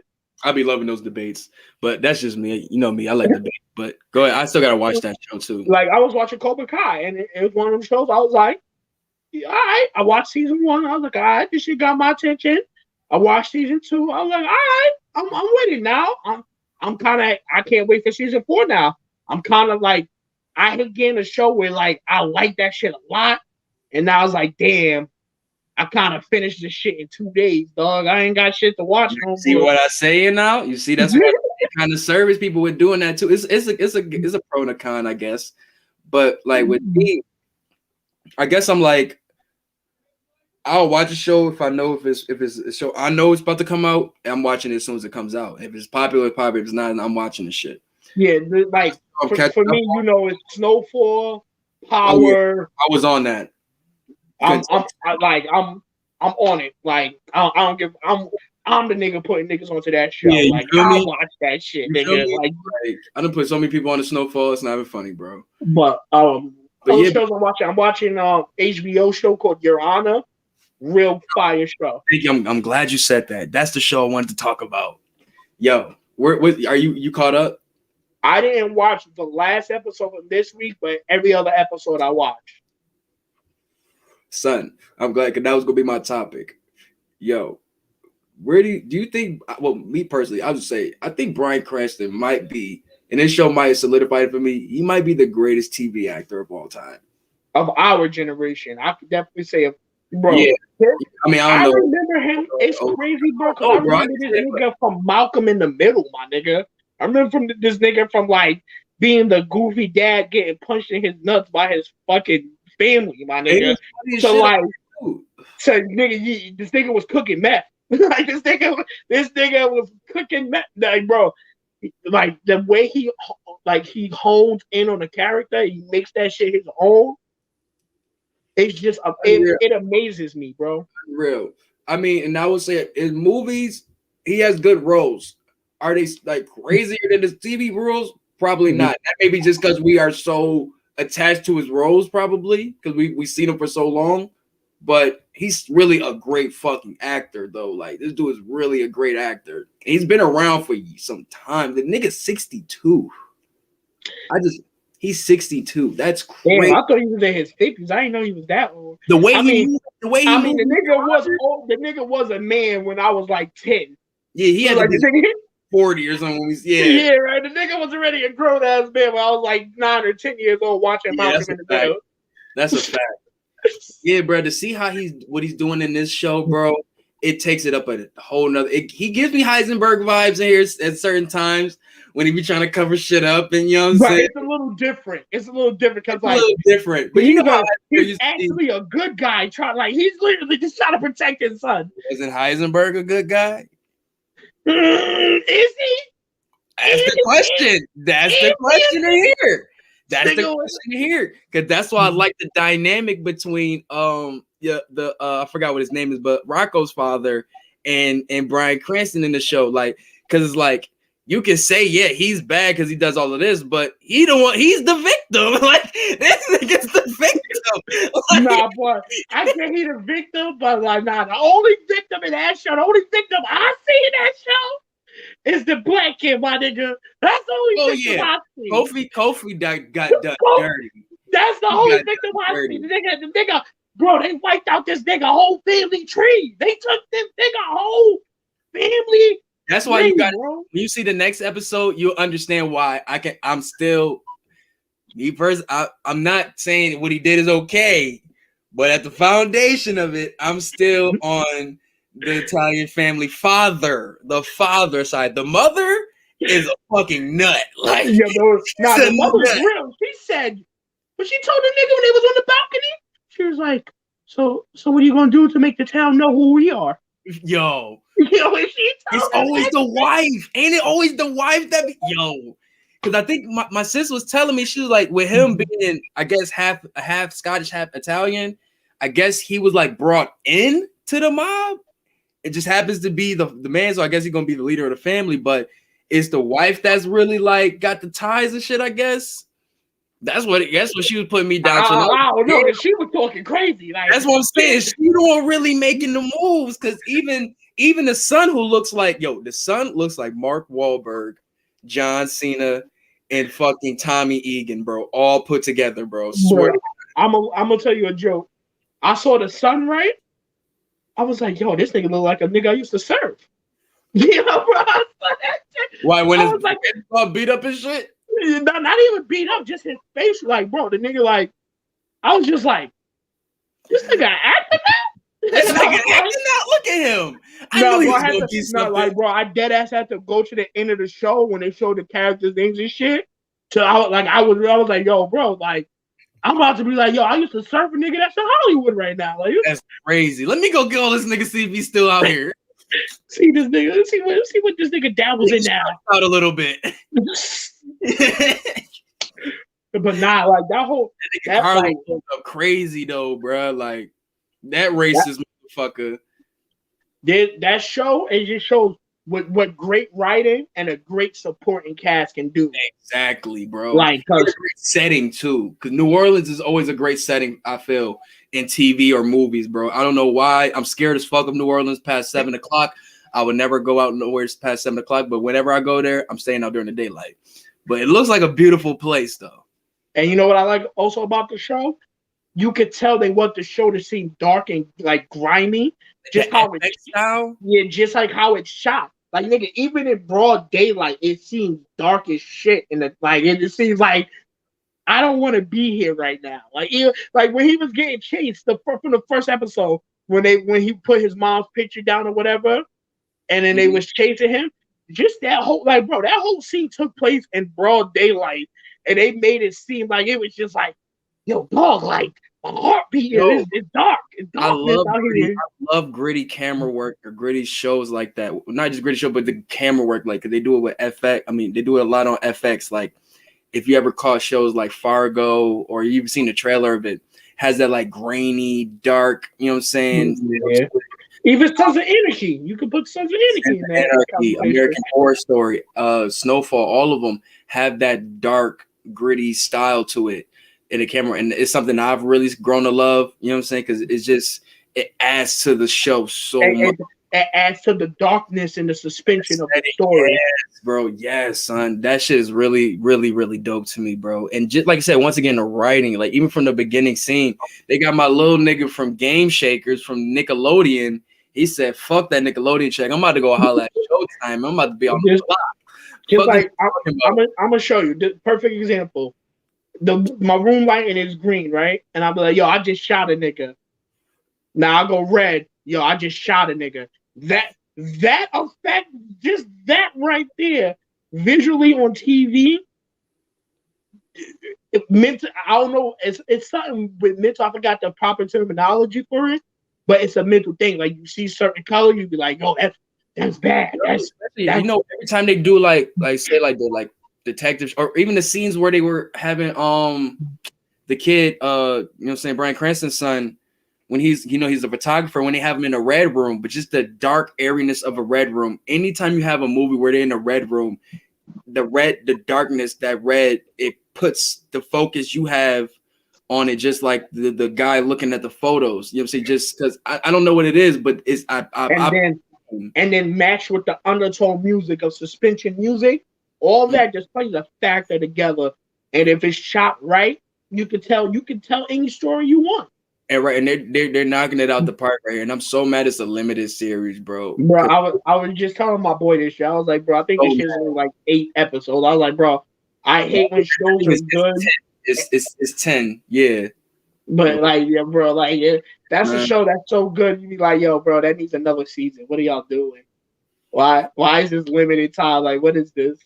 This is such a great show, bro. Like even to the first episode when Bryan Cranston ran to the house and he just looked in the shit, and the kid came up like, "What you looking here for?" He just, you know what I'm saying, he dipped off his shit, but he used that to talk about the shotgun houses and the viewing and all of that shit. And or even you could tell this nigga a good guy when he was helping the kids in the elevator, when he was like, "Yo, tell him that you was buying the weed for your grandmother." Oh, he's a great judge. He's the judge I wish I had in Buffalo. Jesus Christ, I wish they had judges like that in Buffalo. What the fuck West Side Gun saying? What the fuck? I know a judge. No matter what the fuck they do, they give me your life. That might be Judge McLeod. That nigga used to be, I won't say light, but that nigga used to be hard as fuck on kids, bro. Hard as fuck, man. Niggas was damn to not leaving that. Oh my God, I hate them days. But not me. I wasn't in there, but I know. I seen it. I know. Yeah. I know how it goes. God, I wasn't there. I wasn't trying to be in that bitch. When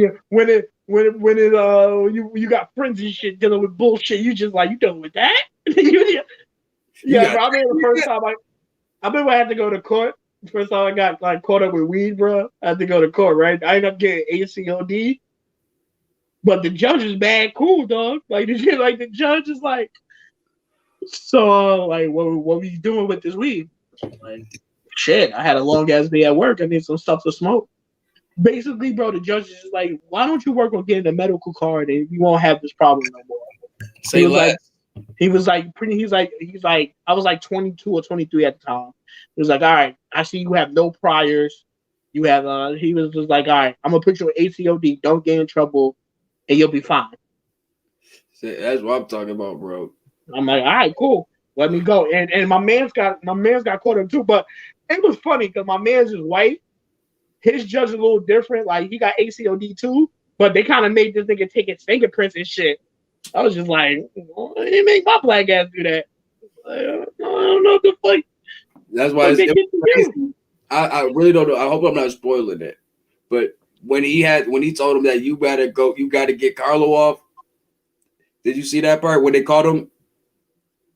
When they beat up the nigga at the boatyard, right? Yeah, yo, that shit was crazy, dog. Because that nigga, that one nigga in the boat thought he had the payday, bro. It was over. That nigga was like, I'm blackmailing this white nigga. Yo, he was like, what does he know? Schmink. He said, what does he know? He said, he knows everything. He knows everything. Get this nigga. That's that Heisenberg shit. That's that Heisenberg shit. Well, no, it wasn't. Heisenberg didn't shoot the nigga. It was the Heisenberg would get, but he would say, "Hey, that nigga needs to be out of here." Nah, that was that nigga out of here. Yo, that nigga was in fear. Like, yo, bro, that nigga was in fear. Heisenberg was always in fear. Nah, but that was a different fear. Heisenberg was in fear, but he'll fight back. Like, this nigga is pussy, bro. He ain't fighting back. This nigga's just looking like, yeah, I'm appalled. You just murdered 8 niggas in front of me. Like, and I gotta help you. He wanted to get them. He was happy that nigga is X'd out. Yeah, I mean, he saved a whole bunch of money on boat insurance and shit. So yeah, he had to make no more payments. By switching to crime. Nah, the funniest shit was when he was in the bank. Nigga was like, "You give me my money right now." Yo, he was fucking spazzing. It's 2020, right? I was like, oh my god, that's nigga. He talking that truth though. He must it now.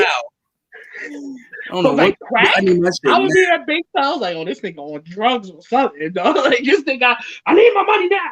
I need it all right now. Like you asking for all your money, my nigga. Yo, so the fact that the motherfucker had to do the fucking case, had to try to get the case for the nigga, yo, and try to get this nigga off is fucking insane, dog. This because he's a good lawyer. You mean a good judge. So him actually get like he's the black lady, the other black judge was saying that you're tough. What do you say? You're nice to criminals or some shit, but not tough on them or some shit like that. Whatever, some of that nature. And the fact that he really about to be like that for real, and really try to let a nigga off, like is gonna. But he's trying to let a nigga off so his son don't die. It's kind of like it's a trade off. All right, my it is. Son. I'm saying on the outside looking in from the people who probably going to see this, be like, yo, did this nigga just let this nigga off? Like, yo, wait, nah, hell nah. All the niggas he be trying to give, like, say, oh, they got a good just do or anything. Like, not this nigga. Yeah, like this nigga is a spawn of Satan. This nigga is well, look, your daddy wasn't a gangster. He was just another lost nigga. Exactly. This nigga is a lost yo, bro. This nigga be catching bodies. Bro, he just be doing dumb, reckless shit. He beat the shit out of Kofi, bro. The fact that nigga even went to that cell was dumb. Yeah, well, Kofi's an example of the black community just doing dumb shit. When you ain't got nothing to do with shit, and you get that's a whole conversation for another story. Bro, what about when the dad was calling this nigga, don't go to the hotel? Oh my god, that shit was crazy, bro. Like, bro, I thought he was gonna pop a vein, my nigga. Like, I love acting like that. Like when you really. That was a good actor. I forgot what my sister said he was in. He was in something else, but he is a good actor. I forgot what it was when I seen it. I gotta check it. But yo, I even like the Black Queen fan. Yo, she be on her boss shit too. I love her. I like how she be testing that one fat nigga. Like she always just testing. She tests all them niggas. She even tests the one nigga who put him on. Like she be checking that nigga with the swiftness. It was like you caused this. Now you gotta handle this. And that nigga was sitting there just like, what the fuck am I hearing right now, yo? What the fuck? Yeah, go ahead, tell him how you got his family killed. Tell him. Yo, bro, that nigga was like, what?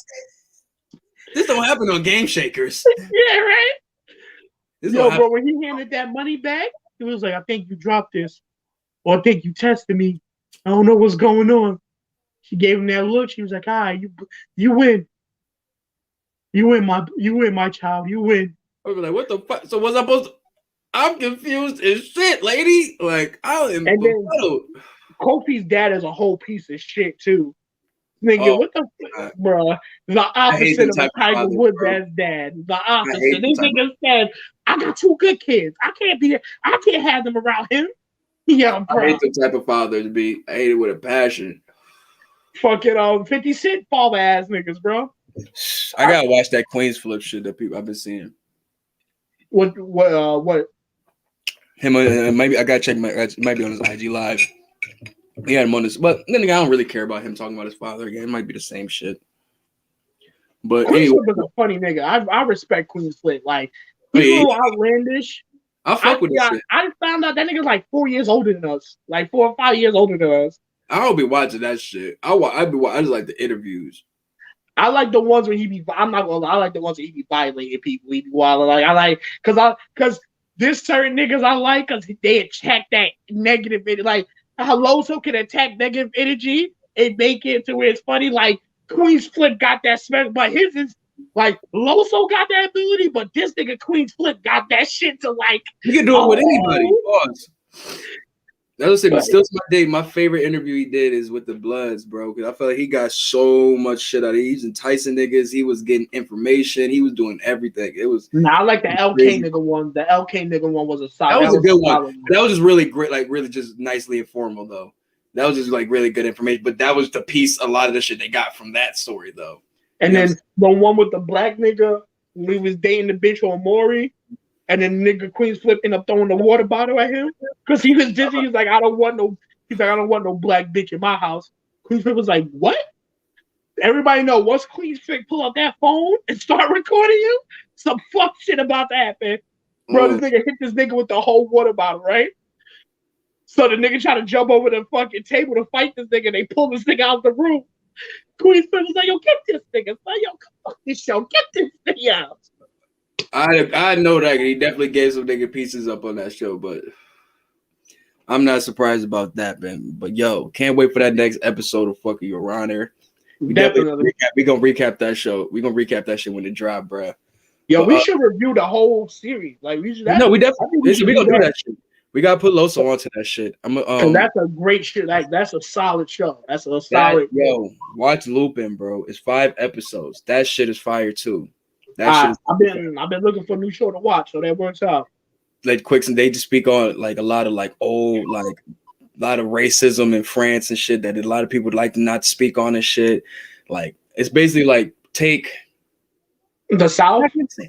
Nah, take the South. Take the South. Nah, I don't even know how to recommend. He's because dude's like a master of disguise type spy type burglar type.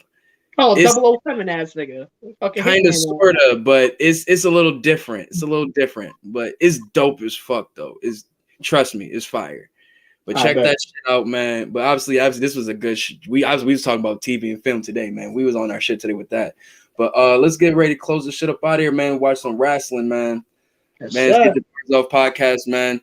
My brother Joe. You know, you're gonna see a lot more of him up on this joint, man. You already know. Follow us, man, everywhere on streaming platforms. Get your Bars Off podcast. Get your Bars Off pod on Instagram and on Twitter. Follow us on our respective Instagrams and Twitters and all that good stuff, man. We out this bitch.